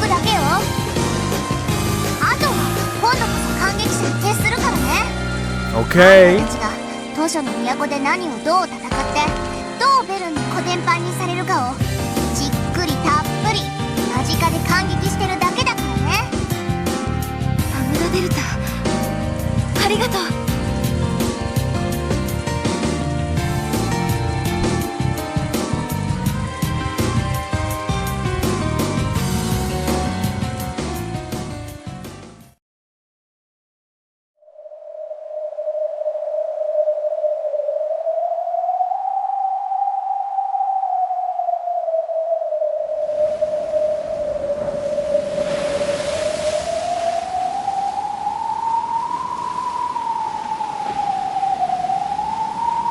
Dude, those fucking I love those animations, I'm gonna be honest. We're getting so close.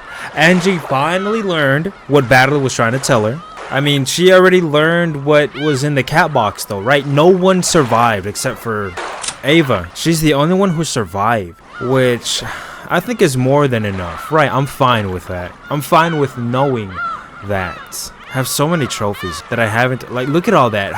What do I need to do to get those?